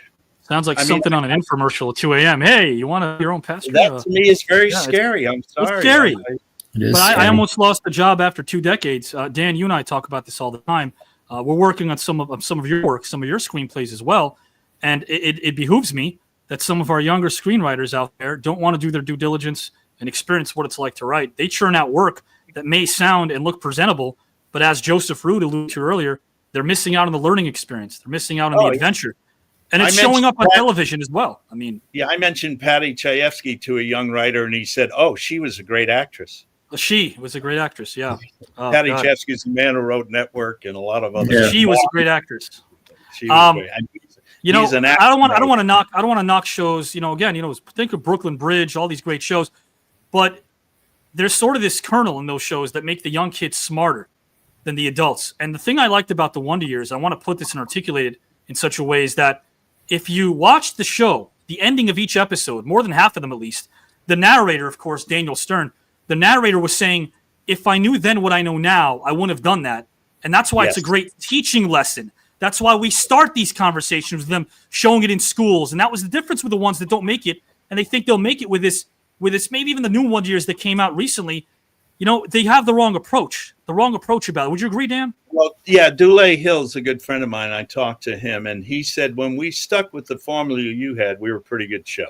But when they try to make it sitcom-y and a little bit smart ass and a little bit the kid knows everything, it just didn't work, No, it's a shame because the format is fine. It should be done with every nationality every 10 years, a new one. Sure.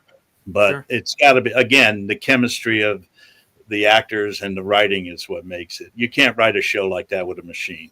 Not yet. Very well said. Very well said. Guys and gals and pals, I'm going to kick it over right now to Mr. Dan Jansen with the same question, and it's the final response from these three luminaries who are gracious enough to give us their time. The final question right now is for Dan Jansen. It's the same one. Dan, what do you consider a scary question to ask today? And what did you consider perhaps a scary question to ask when you were in your 20s that you don't really find scary anymore? The floor is yours whenever you're ready to go, good sir. Yeah, I think that I would take those in opposite order, and mine's actually pretty similar to Dan's in that, when I was in my 20s, I think all of us, aren't we? We really have no idea what to expect in life. We don't know. I didn't know if, look, my sport was one thing, but I knew it wasn't my life. It's what I did, even though it was a very big part of my life. But more so it was, am I going to find somebody to spend the rest of my life with? Am I going to have children? Am I going to just, as he said, success is defined in a lot of different ways. So you can say, am I going to be successful? Well, successful to me didn't mean, becoming financially rich. It meant, the things I mentioned. It meant being a dad and being a great one and having a family and a wife. And those things were scary because you didn't know if and when they were going to happen. And if I jump ahead to today, I would say that, there's no real reason to be afraid of that because, again, we're not, we don't need to get into our beliefs or our faith or whatever, but I believe there is a plan for each of us, and I have faith in God, and that, look, he decided he was going to take my sister at 27 years old, but even in that, there was a plan. Even in that we had to learn as a family how to deal with it, how to move on, what to do next. And so I would say today, if I'm asked that same question, don't be afraid. You trust, because although there are a lot of things we control and a lot of things we can do to become who we want to be, there are also a lot of things we have no control over at all. And so those things you have to trust. And I guess that's how I would answer that one. This one's short. Of course. Mm-hmm. No, of course. And God almighty, I'm dealing with that right now, trying to cope with the loss of my father. It was unexpected. Yeah, sorry about that. Thanks. I appreciate that. He was 74 years young, and God almighty. I'm going to actually, guys and gals and pals, we have a 60-second video for those we've lost this last year in this tournament. I'm to play that momentarily. Give Dan Lauria and Joseph Ruud and Dan Jansen a hand. They're going to stay on here for a moment because I have a tribute video for all of them that I put together. I wanted to make sure that I, again, honor you guys because you give so much back of yourselves. You really do. But I think maybe one of the main messages today, and please let me know if I'm wrong, is, hey, it's okay to listen to everyone, but you got to read everything, believe nothing until you yourself can prove it with your own research. That's that's so necessary. And we appreciate the free thinking. We appreciate the intelligent people. We appreciate the preparation you guys put into this. And, you guys seem like men who you're able to root through all the crap and get at the truth. And that speaks to me. I'm fast talking sometimes on the show because we don't want it to turn into a 4-hour epic. But if I were to be more reserved in my private time with you three gentlemen in a bar somewhere, in a restaurant, I'd zip the lip, use the ears, and absorb everything you're giving me. So thank you. It really is an honor being on screen with you guys. It means the world to me. Thank you for having us. 100%. Guys and gals, I'm going to keep Joseph Ruud, Dan Jansen, and Dan Lauria on screen right now. I got a 60-second tribute video for all three. This is a video, also very brief, to those that we've lost in the last year or two that are a part of this amazing network. And I also want to let them know that there are two great days in a person's life: the day that we're born and the day we discover why. And I discovered early on how special you are to me as a friend. And sometimes we say actions speak louder than words, but in 2020, sometimes words are all we have. I don't take this man for granted as a friend. I don't take him for granted as a brother. And I will say that because who knows what tomorrow brings. And I appreciate you for who you are, Del, wholeheartedly. The floor is yours, solo. Well, thank you, Avi. I appreciate that, and the feeling's mutual. I appreciate you for who you are. Mr. Sizemore, first name Tom. How are you, my friend? I could turn the volume lower if you'd like next time. If you'd like me to do that, Tom, I could do that. Wow, that was something else. I don't know what I can do now. Oh, please. That was terrific, man. Thank you, my friend. I appreciate that. And this thing is going to be, a lot of fun for people. I don't think people like this on the air. I don't think really. No, there isn't. I just think it's going to be I'm very interested in how people respond to it, because I know it's going to be interesting and see if people tune in and stay tuned in, and I really hope they do. And I'm all yours, bro. Let's go out and make this work. All right, I'll talk to you soon. Okay, bye.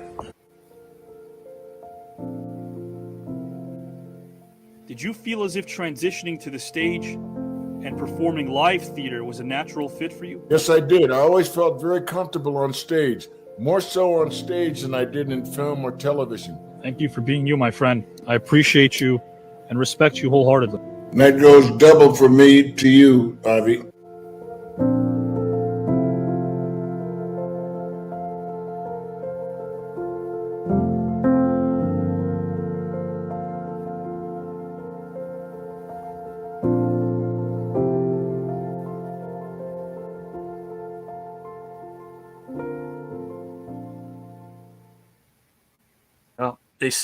They say we lose our loved ones. I don't agree. I don't think we lose them at all. I think they're right here with us, and sometimes we just have to reach in that old filing cabinet upstairs and pull out a memory, and there it is. There it is to be there for us.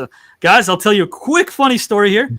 My dad, when he was in the last days of his life, he was in the hospital, and he sat down right next to me, and he was obviously not doing well with the oxygen mask. Kidney functionality, total heart failure, so liver, kidney, that all goes. And he's sitting there with me, big guy, very big guy, tall guy, and not a man of many words, but a very funny guy, very honest, hardworking man. And he says to me, I want you to do the show tonight. I go, what do you mean? He goes, go back to Jersey, which is where I am now. Go back to Jersey and do the show. He never saw the show because he never had internet or Wi-Fi. He didn't believe in having that. He didn't want internet. He didn't want a computer. He didn't want that stuff. Mm-hmm. And also, again, served, man was a combat veteran. And, he said to me, I've never seen the show, but if you do the show tonight, it was the show where David Justice was on a couple of months ago. He said, I'm going to watch it. I said, you sure? He goes, yeah, I'm going to watch the show. So I left. And before I left, he summons me again with his big old fingers. He says, come over here. I'm thinking, wow, he's going to give me some pearls, some wisdom now again. I can't wait for more. And I lean over and he says, give me some water. And then he winks at me. And it's cool to know that that's kind of like the last memory I have of him. Yeah, he reeled me in. He got me so good. And it's great to be able to look back. And I'm learning how, thanks to Dan Jansen bringing this up too, it's kind of learning how to live with people who aren't alive anymore. Dan, your sister, you kept her in your heart. You told everybody about who she was as a person. We got to know her through your stories. We feel like we know her now. Joseph, to talk about two of your brothers who are no longer here on this physical domain that we call planet Earth, and how much of a brotherhood you really had with these guys behind the camera, in front of the camera. The bond was there because you guys care about each other as well. And then Dan, the people, I can't imagine how many people you've lost over the years who both served this country and people, of course, in the great community of storytelling that we're involved in. You guys are allowed to take a bow because you're keeping their legacies alive. So I appreciate that. I really do. It means a lot to me. Thanks. Thank you. Thanks for having us. 100%. Guys, I'm going to give Joseph Ruud, Dan Jansen, and Dan Lauria their tribute videos that they deserve, starting with Dan Jansen first. Dan Lauria and Joseph Ruud, if you can hang out for 1 minute backstage, I'll play your videos after Dan's. Any words for Dan Jansen, Dan Lauria, and Joseph? No, Dan, good luck with your charity. If I can help in any way, let me know. Maybe we can do love letters or something, raise some money for you. Appreciate that very much. Yeah, thank you. And Dan, take care of that shoulder. Get that rehab in. Yeah, will do. Thanks, you guys. Hey, it's a pleasure meeting you both, and I love what you guys stand for, so keep it up. And as a piece of advice, because you're healing from your shoulder, don't go for that last squeeze in that toothpaste. Don't just let it go. Just toss it out. Thank you for that. And just so you know, I'm voting for Muriel. Still, yes. I like that. That's what we call commitment in storytelling. Guys, I want to put Joseph and Dan Lauria backstage for a moment. Don't sign out, guys. I have a tribute video for you that I would love for you to see on screen. Dan, my friend, this is for you. This, guys and gals and pals, is a tribute for Mr. Dan Jansen.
That's what it's all about.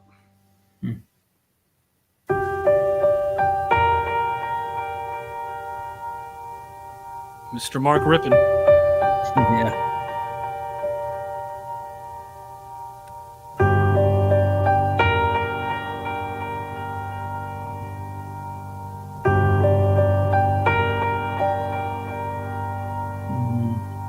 My youngest.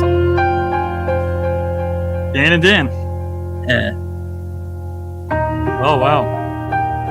I remember looking for a while for that one. Yeah, he dug up some good ones here. That's what it's all about, family, guys.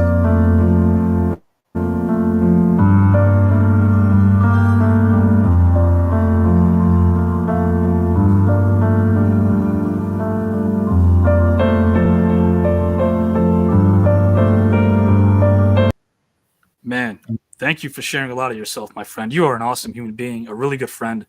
Thanks for what you do with your foundation. Thanks for what you do in general as just a really awesome, down-to-earth human being. I appreciate you.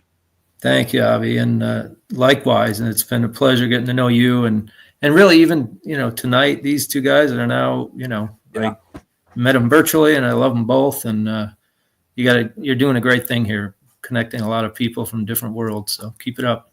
So glad you're a part of that, my friend. And I'll let you know post-show how it goes with the voting, my friend. Have a nice time. Yeah, I did. I had a great time, as always. Thanks for having me. Heal up well, and I will talk to you soon, my friend. All right, buddy. Will do. Thanks. Thank you. The great Dan Jansen, guys and gals and pals. Remember, right now, again, you can vote by letting us know your sentiments, your thoughts, who resonated most with you in the comments section. Once this broadcast is over, refresh this channel, and the post-show will begin. We'll read out the results. I want to bring in Dan Lauria right now. Dan Lauria, guys and gals and pals. Man, I got to tell you, I got your vote in. I just got your text in capital letters, Mariel Hemingway. I got it. Dan, I got to say, man, I really do love talking shop with you. I love the craft. I love hearing your many stories about some of your mentors, Charles Durning being one of them. And I want to bring this up to you if you're okay with this, because I think it's necessary. Guys and gals and pals in the comment section right now, I like doing my homework, especially for people that inspire me like Mr. Lauria. Guys, this was a poem that Mr. Lauria wrote many years ago to Charles Durning. He read it on the beach at Normandy for the 50th anniversary of the invasion. There were German soldiers there as well. And a Marine read it on Okinawa for the 50th anniversary of that invasion. There's no proof, but we hope it's true. We hope that that is true. When the smoke is cleared and the battle fought, who among us will ask, was it won or was it lost? The tattered veteran walks across the bleed field, searching for those comrades who would never yield. He questions not what was right or what was wrong, but why this tally against those brave so strong. He wonders when for him the final bell will toll, when the God will call upon his oh so mortal soul. Let those too cowardly to enter this mindless fray decide where to place you on your judgment day. March on, don't let yourself see the cost, for all lost graves are covered with forgotten frost. If murder be spoken, then join the brave fallen in hell. If virtue the password, through heaven's gate dwell. O tired veteran, there are still wars to be sought, and there are more nameless battles to be fought. I tell you, Dan, that's beautiful. It really is. Thank you. Yeah, Charles Durning read that. Yeah, I gave the eulogy at both Jack Klugman and Charles Durning's funeral. And Charlie's buried in Arlington. Is he in Arlington? Oh yeah, Joe Montaigne and I went down. You're gonna have Joe on the show soon. He'll tell you too. We were all very close. That is absolutely incredible. Yeah. Hey, again, I know you don't like compliments, but thanks for being there for people that didn't have a voice, and thanks for reminding people that it's okay to ask questions, be present, be honest, be authentic, be genuine. Your bodies of work have been authentic and genuine, but it helps when the person behind the character is as authentic and genuine. That's what you are, my friend. Well, thanks for having me, and thanks for introducing me to Joe and Dan. Great guys. They really are. They really are. And I hope you enjoy this, because this is for you, my friend.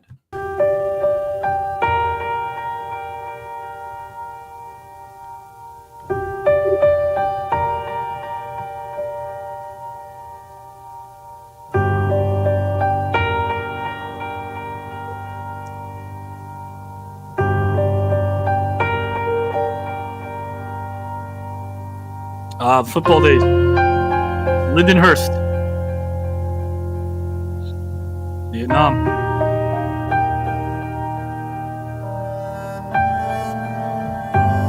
Emmys. Wow. Just they play with Pam. Sure, there's Judith Light. There they are. Jack Klugman right there in the center. Von Perlman.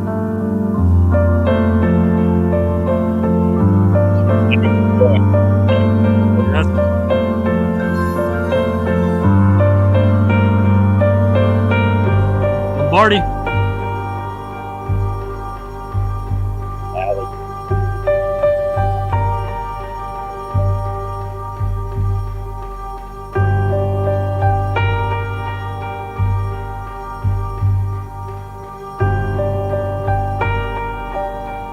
Touched a lot of people.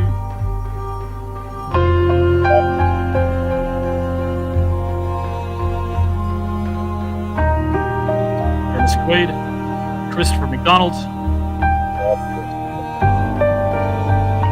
Wendy, Dr. Ruth.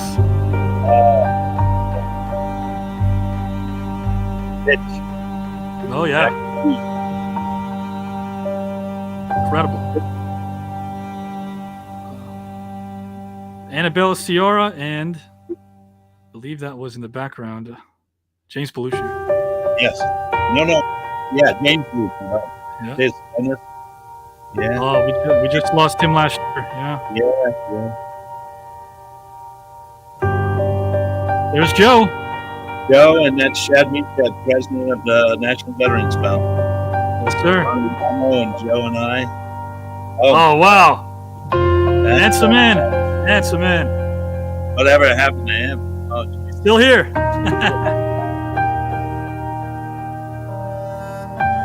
There we go.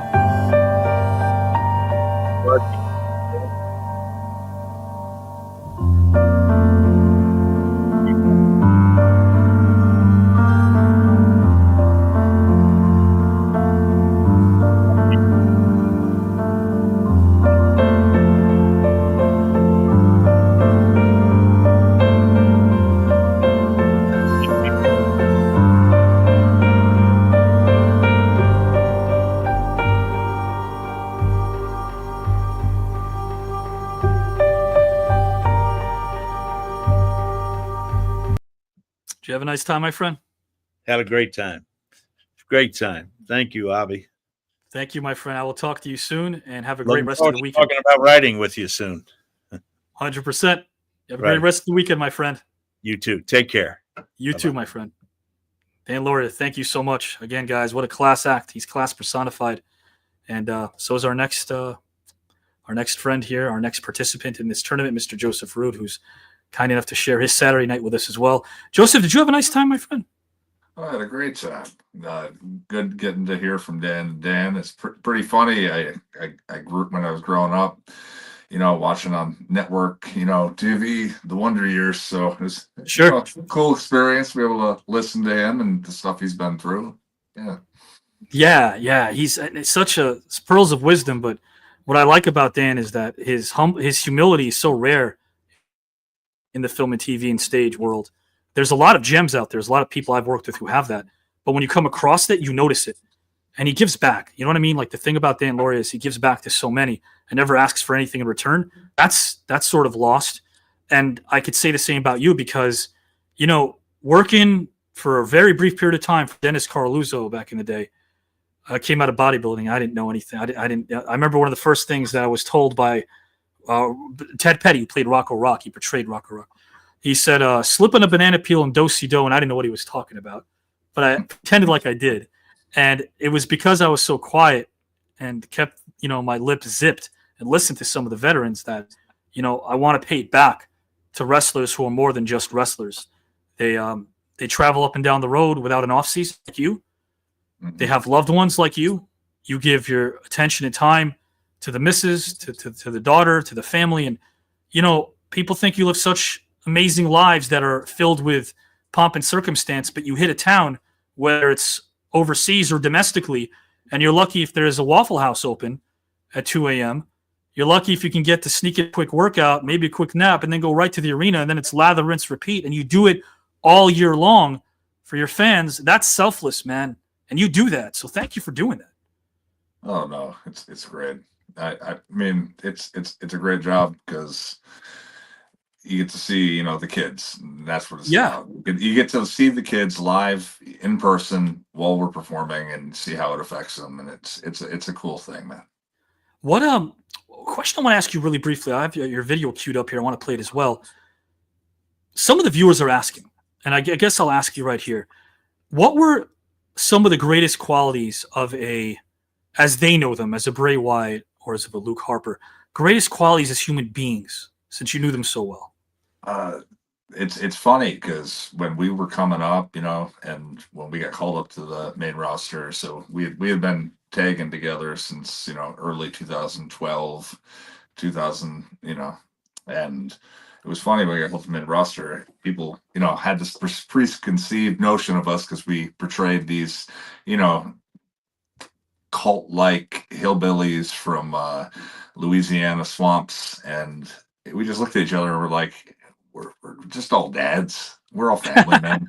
They got no idea, I mean, sure. It's no different than portraying a character. It's just unfortunate. Our characters we just got to portray for many, many years, and I'm still, doing it. I'm actually getting on a flight in a bit to go to California because we're having a premiere for Netflix tomorrow night or Monday night. So sure, still playing these characters, and I think the one thing to take away is just we're family men. We're just like everybody else, and I love that. I think that's one of the reasons I like to get into to acting was because you don't see me represented on television. Somebody that looks like me portraying characters other than the biker, the evil guy. Like I want to be a dad. But I also see you and I say this as if we're not on camera, but seamlessly, I see you as a scholar. I see you as an intelligent guy. I see you as a guy who's well-versed on so many topics. And I'm glad, I played that tribute video featuring my dad because that's what he saw in people. And I think he passed it on to me, is that I don't see people based on how they appear externally. And really, the first time we spoke on the phone, it was brief. And then we spoke for a bit of a longer time the second time. And I'm like, man, you're like a fountain of knowledge. You're passionate about something. Correct me if I'm wrong. You go knee deep in it if you're really passionate about something. Well, I saw that video. I saw that video you showed, and it had your dad in there, and then the story you told. I just want to reach over and give you a virtual hug here. I appreciate that, man. Thank you. But yeah, man, that's what I enjoy. What you're doing here is you get to see everybody in different lights, and I really appreciate that. 100%. And you're also an Elm Street fan, which is cool. Hey, horror movie. Yeah. I'm going to play your video now, but real quick, do you have a favorite Nightmare on Elm Street? A favorite? I'm 3 Dream Warriors. Dream Warriors. Excellent soundtrack. Done, the Dokken, and of course the setting in the mental asylum, and them trying to gang up and get them. Nobody believes them, obviously, because they're in the mental ward. But yeah, excellent movie. I felt bad for the dungeon master. I was rooting for him to he almost survived. He got Freddy pretty good for a while. And then, of course, the other characters survived that thing. Yeah, you know what, man? That was probably the first time Freddy Krueger was both the right amount of funny, gave us a little bit of levity, but not too much. He didn't become full-on stand-up Rodney Dangerfield Freddy Krueger yet at that point. There was a little bit of humor in part 3. Yeah, not yet. But I'll tell you what is coming up yet right now, actually. This is for me to you, my friend. I hope you enjoy. Oh. Gals, I believe Mr. Ruud signed out, or no, got booted out, but that happens sometimes. I'm going to ask him to sign in. In the meantime, I got Jamie here, Howard here, Larry here, Chad here. I love these guys. They're amazing. They make this show go. So I'm going to bring them in. I'm going to go backstage and bring them in and get their thoughts. That was amazing. Howard, what did you think, man?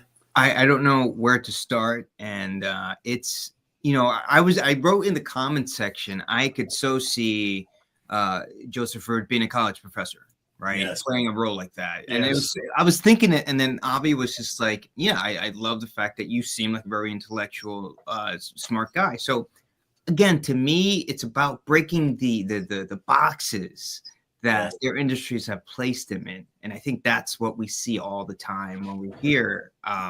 Larry, what are you thinking, brother? Man, just impressive. I love getting to see them as the people. Because, we grew up with Dan Lauria. Yeah. And watching every week Eric Rowan on television, Joseph Ruud, and Dan Jansen losing his sister and going on to win. Man, to get to hear who they are is incredible. Chad, what are you thinking? Well, let me tell you, I mean, Dan Lauria, America's favorite dad, just listening to him and his amazing words of wisdom, you can never go wrong listening to Dan. I think he probably kept a lot of us out of trouble watching No Wonder Years as kids. Yeah. I mean, Dan Jansen himself, an amazing champion Olympian. I mean, you put him in with Joseph Ruud, the three of them, what an amazing combination tonight. But there's one thing I want to hit on, and I mean, this really resonated with me, and it wasn't part of the topics. It was what Joseph said about the tattoos and the long beard, and they portray people that they're not. They just want to be dads. Yeah. Look at me. I'm 75% covered in tattoos. I've got the beard. I may not be the big mastodon monster like him, but I resonate. I get those people looking at me going, look at him. He must be this weird bad guy. I'm just a regular guy with a love of tattoos. I like beards. And you know what? I love people. What do you think, Jamie? Do you agree? Yeah, well, we all just have those cognitive bias, you know. I'm glad you brought that up, because that's the one thing that really hit hard for me is exceptionally intelligent guy, right? Absolute beast of an athlete, but just wants to play a dad. What's up? You know what I mean? And on the other side, Dan Lauria, America's dad, he was a Marine. That makes sense when you said, Chad, well, maybe, you know, he helped keep us in line. Like maybe there was a little fear or something that went in there. I was like, that makes sense. What did you think about that, Howard? You know, it's interesting to know that now about his background, that you know, he was a man of service, and thank him for his service. But seeing a little bit of that in his portrayal of the father, you know, in the Wonder Years, right? That kind of stern, kind of structure, you know, and being able to see that and how that kind of manifested itself was really kind of cool. You know? And what's really cool is you're going to get, guys, please do not go anywhere. Thank you, Aiden, John Glowaniac, Gus Galaxy, Alexander. We want to see you in the comment section when this broadcast ends in about 10 minutes, because we're going to have the post show with the results. 2 out of 3 move on. And for the first time ever, Larry Lemley, Chad, TKN Top 10, Howard, and Jamie Sparling and Giselle will be voting live, as you will find out who moves on. I've tallied your votes, guys and pals and gals. I'm losing my mind because I'm overcome by this conversation we just had tonight. It really does epitomize what we do here. I want you all to vote again, if you can, in the comment section, guys. Now, I've already tallied some of your votes. If you have not voted yet, you can do so now in the next 10 minutes, or you can do so when the post-show goes live in 10 minutes. What is this post-show am I speaking of? It's simple. Reload or refresh your page on our YouTube channel, and you'll see a brand new broadcast. It's called the TKN Celebrity Tournament Post Show. For those of you who know, we've had a couple of them already air live immediately after the green room the last couple of weeks with some of these amazing faces you see before you, and they're going to stick around to serve you as well. We're not just going to read the results. We're not just going to announce who's in round number 3. We're also going to talk about the match that's revealed in the outro coming up. We'll delve into our thoughts about next week's matchup. How about the Sunday Source? We're going to talk about that. We got some stuff there to talk and unpack. We got Howard's inspirational segment, Chad's Top 10 live as always. Larry, of course, has a very strong mission that he's proud to share with us, and we appreciate that as well. So a lot of great information, entertainment, and edutainment done right on the post-show live as we continue to thrive on a Saturday night, guys and gals. I feel alive. So with that being said, outro is going to come up real soon, but I do want to ask a question to all of you as well. Jamie, Howard, Larry, Chad. Very quickly, starting with Howard. Very quickly. Yeah. Are you even ready to vote? Nervous laughter. I took notes. I'm going to have to make a decision, but I might lose and I might grow some white hairs as I'm making that decision. So that's what I will say. I don't blame you. I was sitting backstage going, oh my God. The moment Dan Jansen spoke, and I want everyone to know the information I want everyone to know how much information these gentlemen tonight were able to research and articulate in such a way that was organized, that was precise, that was filled with passion. They did that, and they did that the whole night. I think this might be the toughest one to call. Larry, would you concur? I agree. The information that they brought, and the hardest thing that I'm going to have at the moment is separating some of my personal beliefs and going unbiased. It's going to take me a little bit of time because a couple of them hit things that I believe in. I'm going to separate that. It will take me just a moment. It was incredible. It was. Julio said it best. It's these unconscious biases that people have that they are not aware of until some points it out. Self-awareness is so important. Thank you, guys. We're always going to read your comments here, sometimes out loud. The viewers, of course, should know our engine, that our luminaries are reading them. When they are not speaking, they're reading your comments as well while listening to the other luminary presenting. They are all great. Absolutely. I like Glowaniacs. John Glowaniac, thank you for joining us tonight. A Saturday night without Howard Collado is like a day without sunshine. There you go. A Saturday night without Howard is like a day without sunshine. Oh, my God. All right. Okay. Eric, you were right, Avi. No losers here. Yeah. No, we don't lose. And I mean that. Look, when you hear that without context, it sounds sappy. It sounds like, what? Come on, we've heard that before. But you got to watch the show. When you watch the show, it's not sappy anymore. You go, wait a minute. I got to vote? I forgot. Can't I just listen and enjoy this stimulating living room conversation? That's kind of what it's all about, right, Jamie?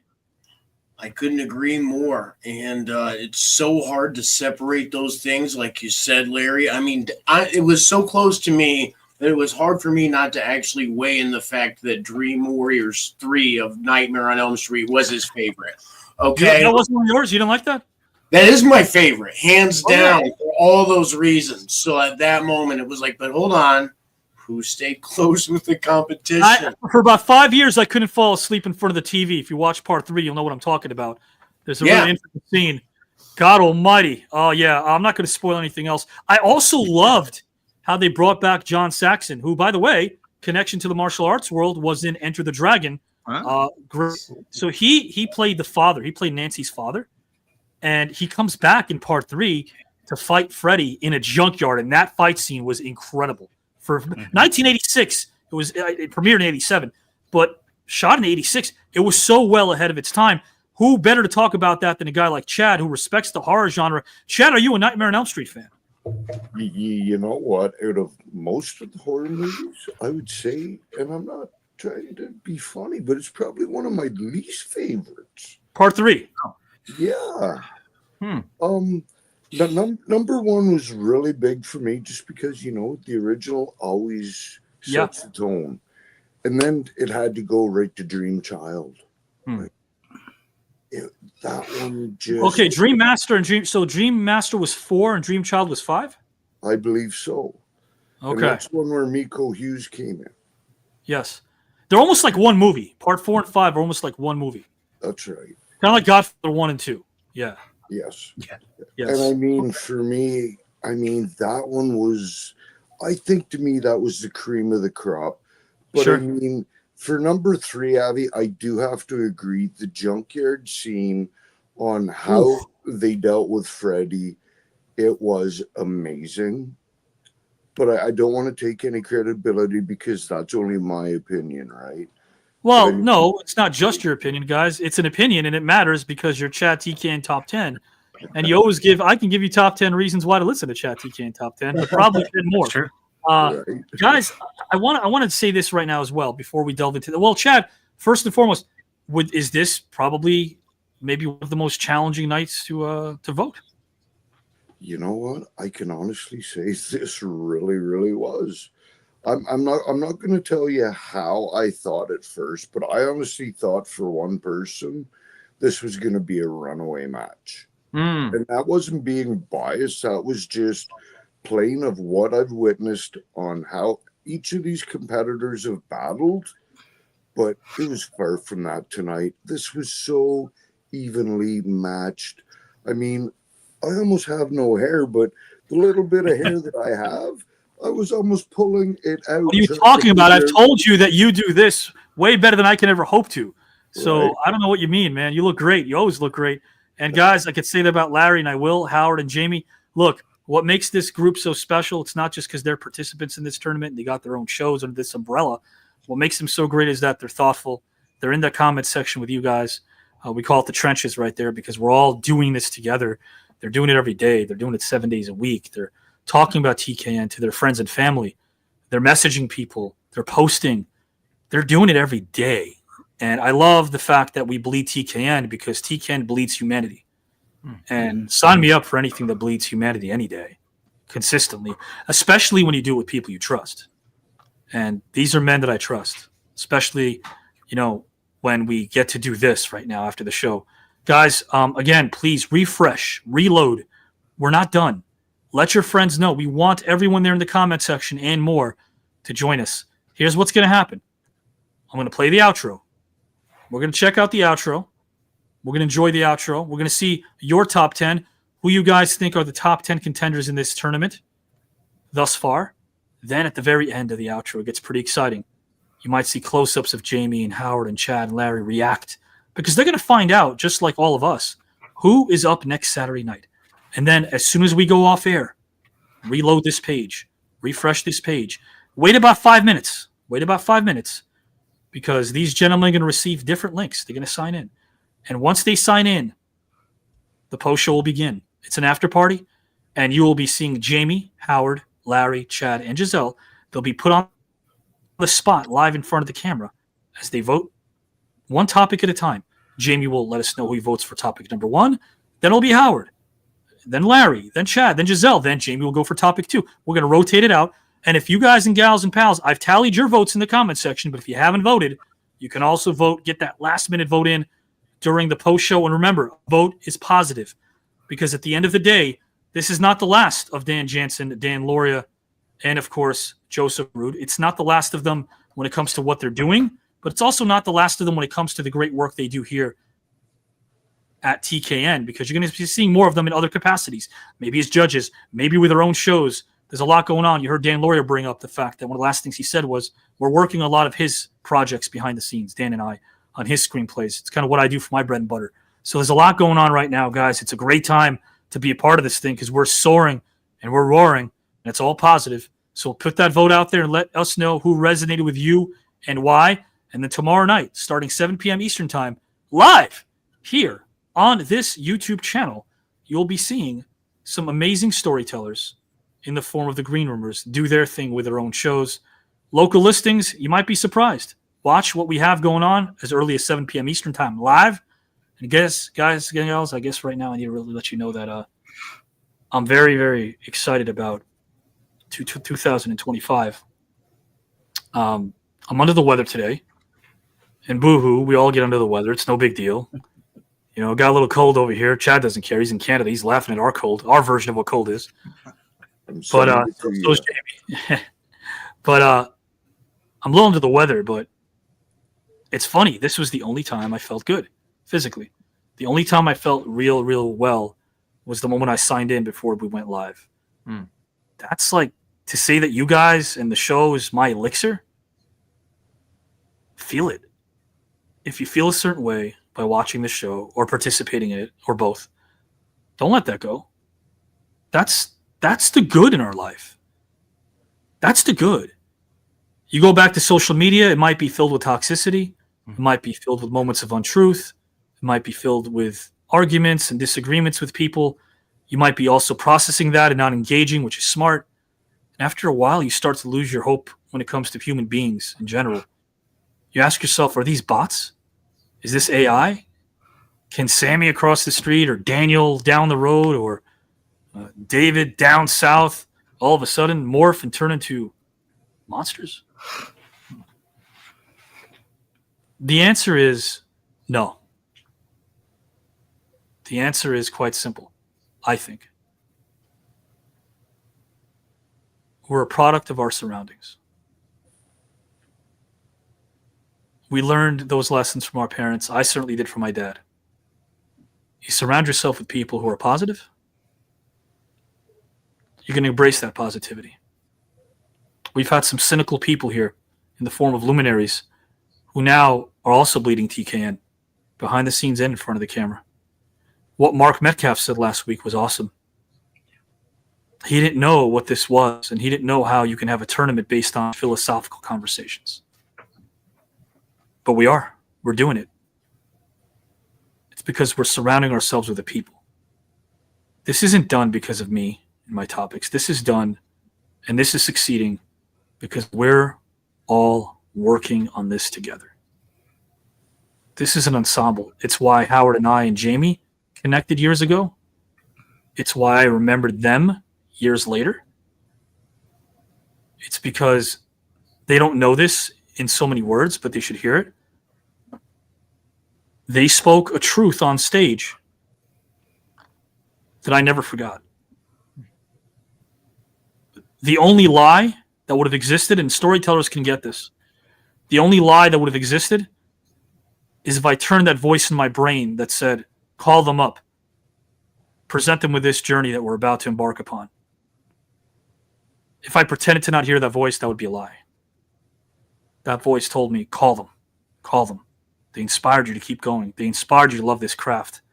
They inspired you to pursue storytelling the way that you did. It wasn't anyone I saw on screen, although I can tell you, much like everybody, I'm human. There are works that I saw on stage and on screen that touched me. But the people that inspired me, the ones that were there with me. These two men to my right were there with me. They threw themselves, they immersed themselves into a craft of the unknown. They told stories without knowing how they would come across. They were vulnerable. They were honest. And some college performances, plural, not singular, were able to remain in this brain all those years later so that we can do what we do now. Little context, historical context for you. So, gentlemen, I know that the Chads and Larrys are going to do the same for all of you in the comment section. I know that based on the messages I'm receiving from our green roomers and some luminaries too, that they already are. Because people are watching. People are talking for the right reasons. They're listening to you guys. They're listening to you guys because they know that you're doing this, not because it's some get-rich-quick scheme. We don't know where this is going. We hear the possibilities. I'm excited. I know Giselle and Howard have sat in on a ton of meetings and have heard and seen the people that we're dealing with now, and that's exciting, but we don't ever stop remaining grounded, because even if that doesn't happen, we sure are having a lot of fun spreading a lot of good. So anyone watching out there that doesn't want to comment, this is never going to stop.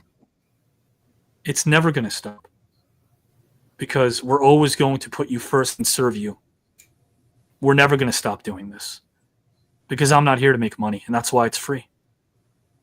But I will always and forever a day be stern in my beliefs and commit myself to the work. Because even if you have a small part of you that wants to see this thing succeed, just a small, and even if there's just a small part of you that wants to be there, wherever there is, the work is important. We treat it with respect because it treats us with respect.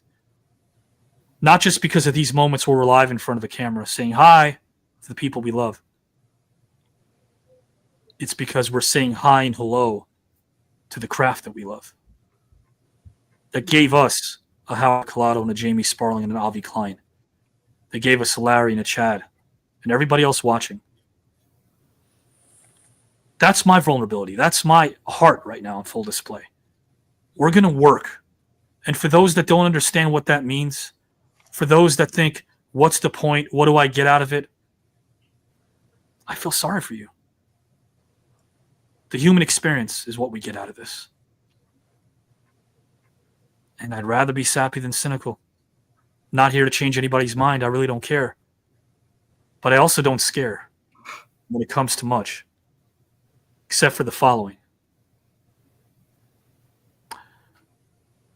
Being there for others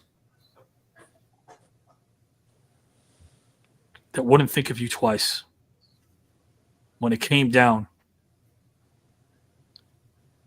to helping you, believing in you, and being of service to you. I would never cross the street with somebody who wouldn't remind me to look both ways before crossing. Some get it and some don't. I want you to know, guys, I'm speaking right now to you guys on screen. I'm flawed. I'm going to make mistakes.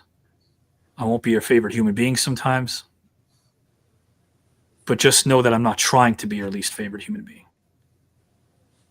Just know that I'm trying to be someone that recognizes and respects you as the people that you are before the talents that you clearly are.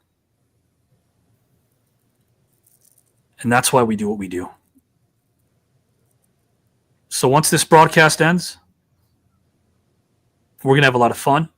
It's Saturday. We're only at the 2 hour and 20 minute mark, which is great. But I do want to let you guys know again, on this platform, if you're on screen, you can speak your heart at any time. You can say whatever you want. You could talk about Cindy and her tooth. Oh, God, I mentioned her name. I had an ex named Cindy, all right? She milked her toothpaste for all it's worth. That's all I'm saying. I mean, I got a text from Dan. And didn't understand. You know, he texted me private. Maybe didn't want to say anything on screen. We've all been there before. And she throws me under the bus. She tells her parent, yeah, that Avi brings his toothpaste with him. Wait a minute. Hold on a second. You're the one milking that thing like it's – listen, I want to tell you something about toothpaste. We've all done this before. We've all felt like champions when we were able to get that last bit out, right? 20 minutes squeezing that thing, squeezing it. The last 10% of a tube of toothpaste can last about as long as the first 90. Am I right? Yes. Yes. There's no doubt about that. There's no doubt about that. There you go, John. We got some merch coming out, John. Yes, merchandise coming out. Hey, Wednesday night, we got a black box tournament. It's going to be on YouTube as well this Wednesday, 8 p.m. Eastern Time. It'll also air on Joe Resart's page for a while, but it'll also be on YouTube simulcasting. We got a black box debate tournament. We got one running next Friday. So black box will be on 2 nights next week. Some green rooms will be on Wednesday. Some will be on Friday. Some will be on both. Wednesday night, 8 p.m. Eastern Time. Friday night, 8 p.m. Eastern Time. The black box presents the black box debate tournament where one will win the last green ticket that will allow them to sort of cash that in case they lose their upcoming match, be it in the second or third round. That's important. Chad said it's going to be him. Larry says it's going to be him.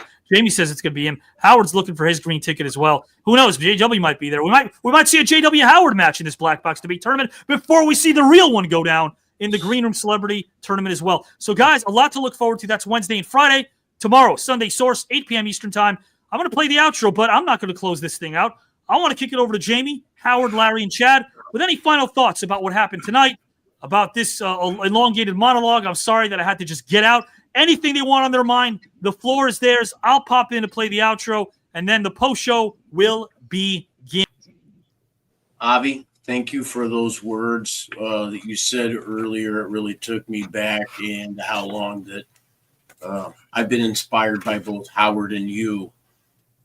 This was really, really hard to vote on, and these particular competitors just brought so much warmth and feeling, I thought, to what they were talking about. And I'm kind of in a rough now because I wasn't sure if we were going to get like one vote that went for both topics. You know what I mean? How that was going to change a little bit, like the dynamics, you know. And I'm just excited, and Dan Jansen is probably one of the most inspirational human beings that I have ever listened to or had the privilege to listen to ever before. Wouldn't you agree, Chad? Most definitely. I mean, Avi said it earlier, tonight's probably one of those matches that is probably going to be one of the most memorable matches. And this is only the first match of 2025. Mm-hmm. I mean, what a way to kick it off. I know I'm going to remember this one. I mean, and we're the ones stuck with the hard job of having to judge this and to pick who's going to move on. My head is just... you know what I mean? But I'm looking forward to find out who moves on. You know, it's going to be sad to see who goes home.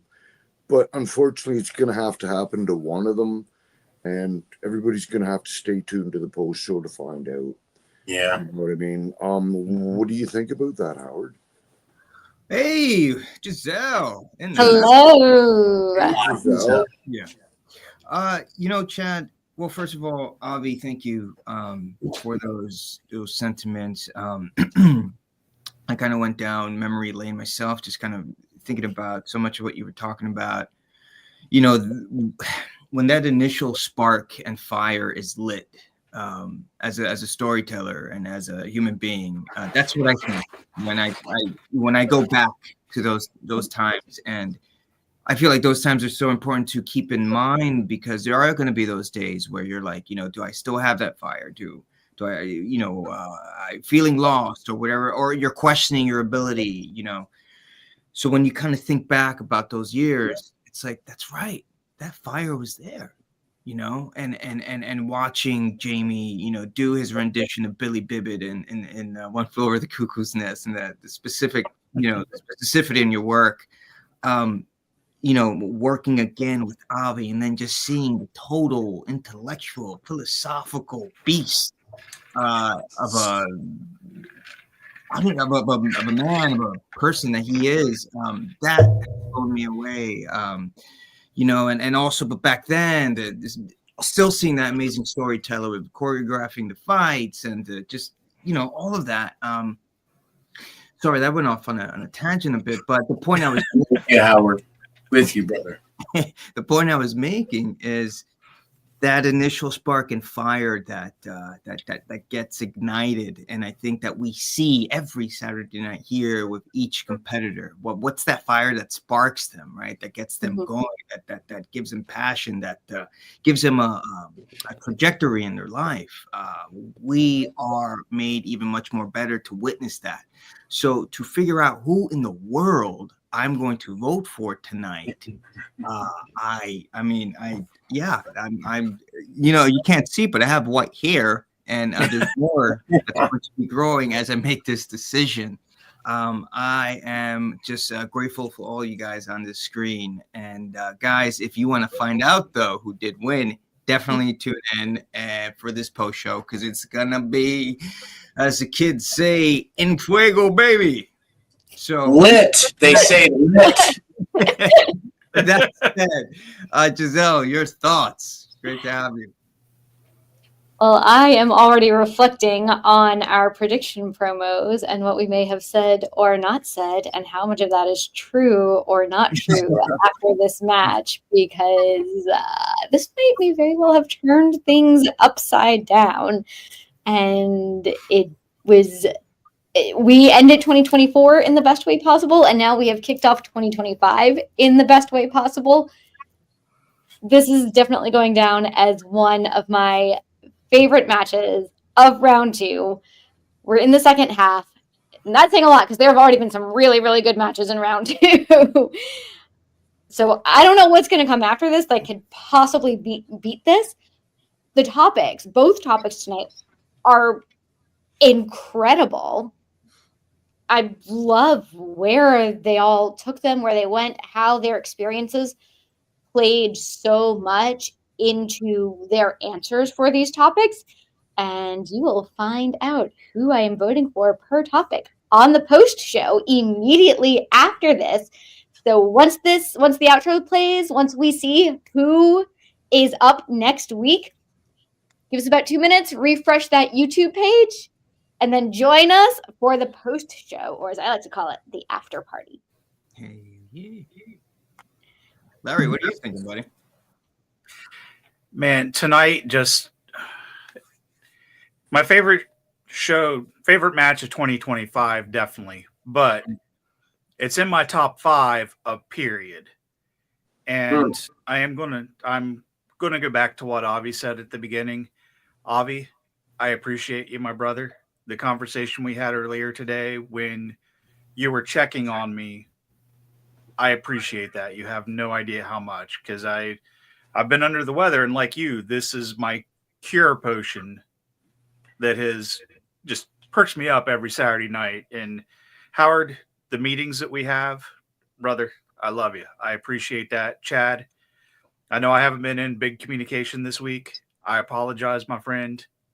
It's been, you know where we stand, and I love you to death. And Jamie, we haven't gotten that much time together, but man, the time we have, I feel like we've known each other for a long time. Yeah. And this match, we have known a lot of them for a long time. And I just got to know a lot more about them. So hang out for the post show to see who we all vote for and the fun that we're going to have and the party that we're bringing. 100%. I want to bring this up too, if I can. Chad's going to be rebutting Avi. I'm really, really sorry here, Avi. No, I like it. I just really wanted to jump in also. I Please. did not mean not to give you your roses as well, too. Oh, I don't want them. I don't want them. No. You're going to get them. Just give me 10 seconds, please. Everything you've ever Again, done. 10. The number 10. It's always 10 with this guy. It's 10 Now with this guy. 12. We're down into 10. You'll see that again. You'll see that again real soon. You got 6 everything left. You've done for me in the last 2 years. Taking me out of the engine, bringing me to where I am today, getting to meet the Larrys, the Howards, the Jamies, the Giselles, everybody that is a part of this has made me somebody that I want to be in the future. It made me take who I used to be in the past and to turn my life around. So I owe who and what I am today to each and every one of you on screen. And I love you guys with my heart. And TKN, what we have coming on in 2025, it's going to be mind-blowing. I love all you guys. I love that. Love you too, man. Chad and Larry, thank you guys. First off, a big thank you. Thank you for, again, expressing that here on screen live. We appreciate that a ton. It means a lot to me. And guys, I know this is also going to be a moment where we should give it up to a lot of you who've lost others as well. This is John Galwaniak. My cousin was in New Orleans, was not hurt. Rest in peace to those who were killed, and prayers for the injured. Yeah, real life is scary. We need peace in the world. Absolutely. So prayers to those, again, that were shooken up by everything that happened in New Orleans. A lot of that going on. A lot of your comments are going on. Thank you, Hillary. We appreciate you as well, my friend, and your comments are awesome. Make sure that you're there live when we start our post show in about 10 minutes. Guys, outro time. Outro time indeed. So we're going to find out. I'll go off screen. Giselle will come on. I've already sent links out to Jamie, Howard, Chad, Larry, and Giselle. They already got their links. They're not going to sign in until this broadcast is over. They're going to enjoy the outro. They're going to be looking on, of course, with great intent to see who's in the top 10 list that you guys provide us every week and what matchup do we have in store for you next Saturday. And remember, when the post show kicks off, all you got to do is once this broadcast ends, once the outro will stop playing, refresh the page, wait about 5 minutes, the long will be about 7, wait 5 to 7 minutes, and the post show will begin, and you will see Jamie, Giselle, Howard, Chad, and Larry vote on who they think moved on to round number 3 and why. And then we'll also be talking about the matchup and our reaction to this matchup coming up. We're about to unveil. If that's not enough, Sunday source preview, Chad's top 10, Howard's recovery, Jamie Guys and Gal always in the dojo, Mr. Larry Lemley, of course, talking to us about what matters to him in life and his mission. But prediction time. I'm going to combine. I'll announce that in the post show. I'm going to combine what happened 2 weeks ago when we were predicting who the 11th hour participants were for the right to win some of Avi Klein's money. And guys, it's going to be double or nothing. That's all I'm going to say, because the prediction videos tonight that I'll be playing only eligible for those who predicted correctly 2 weeks ago regarding 11th hour participants. So many did. Jamie picked one. Howard picked a couple. So did Chad. So did Larry. So all the green roomers and all the engine members that predicted accurately will also watch the prediction videos play tonight. And that prediction video, guys and gals, all of those that we play tonight based on tonight's matchup will have a bit of a stipulation attached to it, because the video that resonates most with our engine tonight, that one singular video, will be determined by the engine. We'll select one of you as the winner of Avi Klein's money. The winner of Avi Klein's loot. That's how we combine prediction videos. That's why you got to send those prediction videos. You never know what you might get. It is double or nothing, so it'll be more than you might have gotten a couple of weeks ago.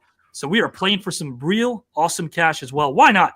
Guys and gals and pals, speaking of why not bust out this intro right now and show you guys who is coming next for round number 2 for Jamie Sparling, for Larry Lemley, for Chad Top 10, for Giselle, for Howard Collado, for Dan Lauria, for Dan Jansen, for Joseph Ruud. I am Avi Klein. Enjoy the outro. When we're off screen and the broadcast is ended, wait 10 minutes, refresh this channel, and the post show will be playing live.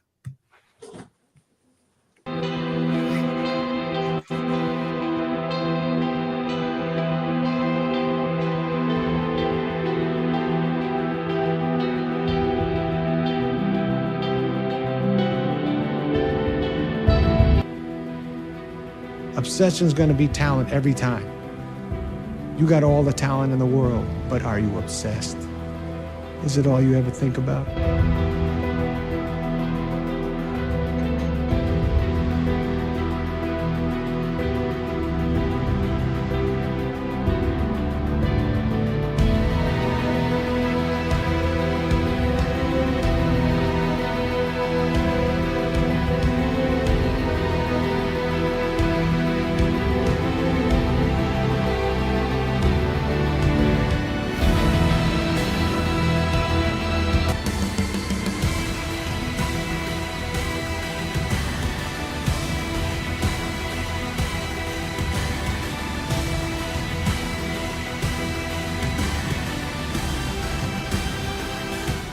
Brought it up to my mom and dad and family at dinner that night. And my mother said, "Bob, I got cancer, but I'm not dying tomorrow. You got a chance to go to Hawaii, get your butt on an airplane." By the way, you did wonders. The lady had the baby about an hour after you left. Wow. And they had a boy. And I said, "Oh, wonderful, wonderful." Well, that's not all. Well, what are you talking about? They named him Sarge.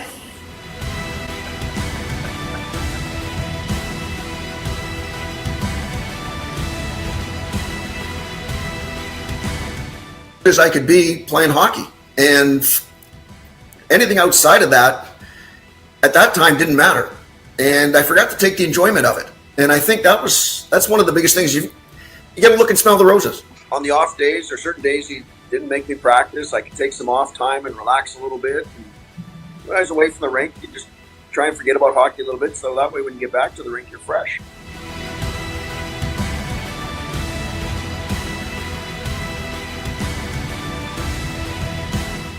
But there's got to be something than just the complete loss of everything when we pass. You had these people, these characters who had sweetness to them and who were involved with each other and who you really came to care about as an audience member.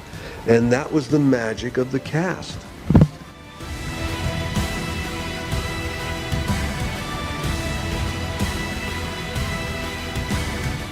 That they inspired me to do the one thing that every human being can do and should do regardless of your circumstance, and that is take action. I was going to take action. I was going to find out and find a way to accomplish my goal.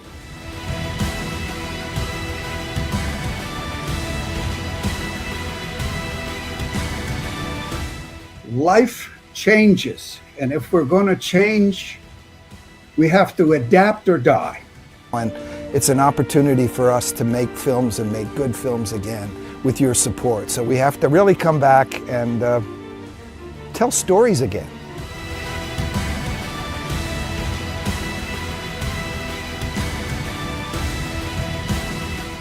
It's not that everyone needs to be rich. It's what are you going to do with that wealth? There are some people I know that you could give them $1 million today and they'll be broke by the end of the week. I should have had Nike all over me for decades ago because I don't talk about things. I just do it.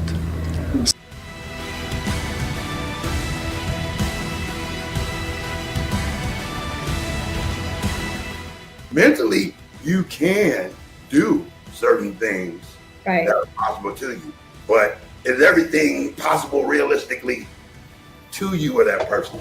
Not everything. And doing music, you get to see the reaction of people right away. Yeah. And I'd rather, see the smiles and stuff. I like that much better.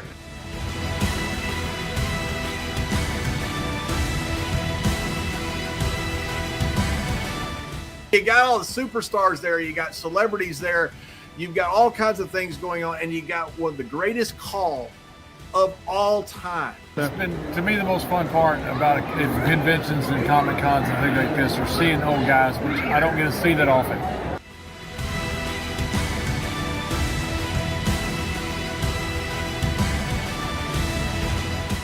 If I could go back one morning, I think I'd like to get the, excuse my language, but to get the balls and the nerves to just go and face his death with him and just hold his hand. So doing that Masked Singer at the same time gave me life, gave me some kind of hope. And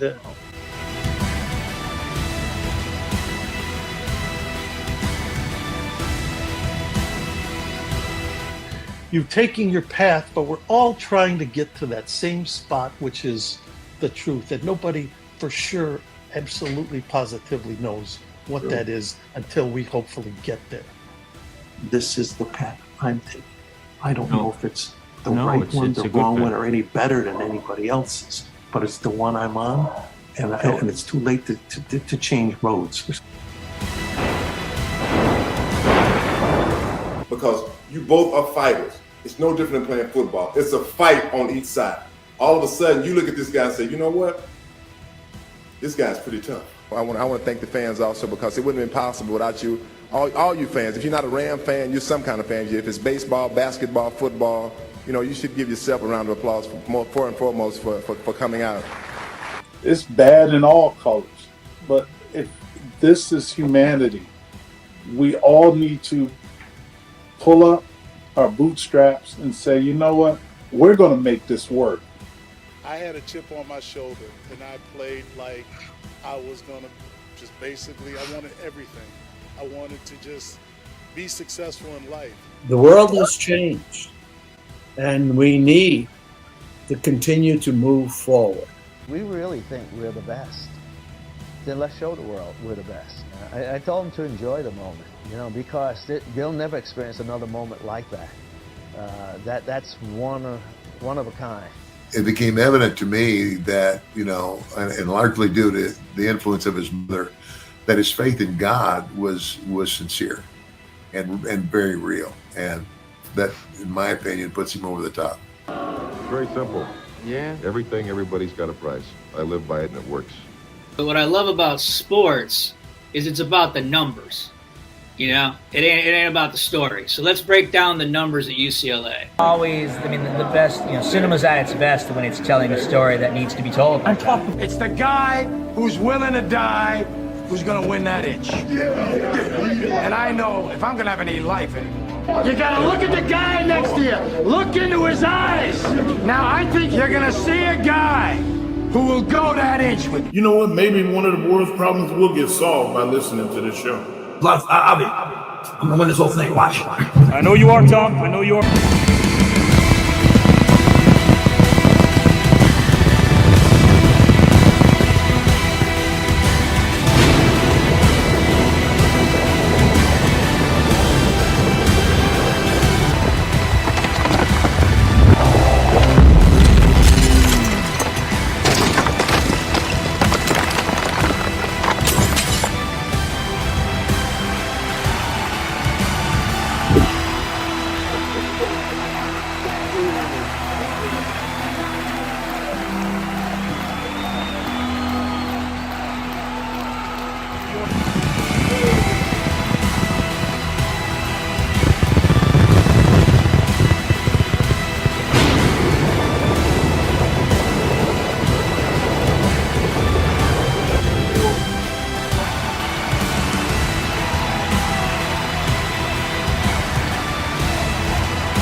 Woo!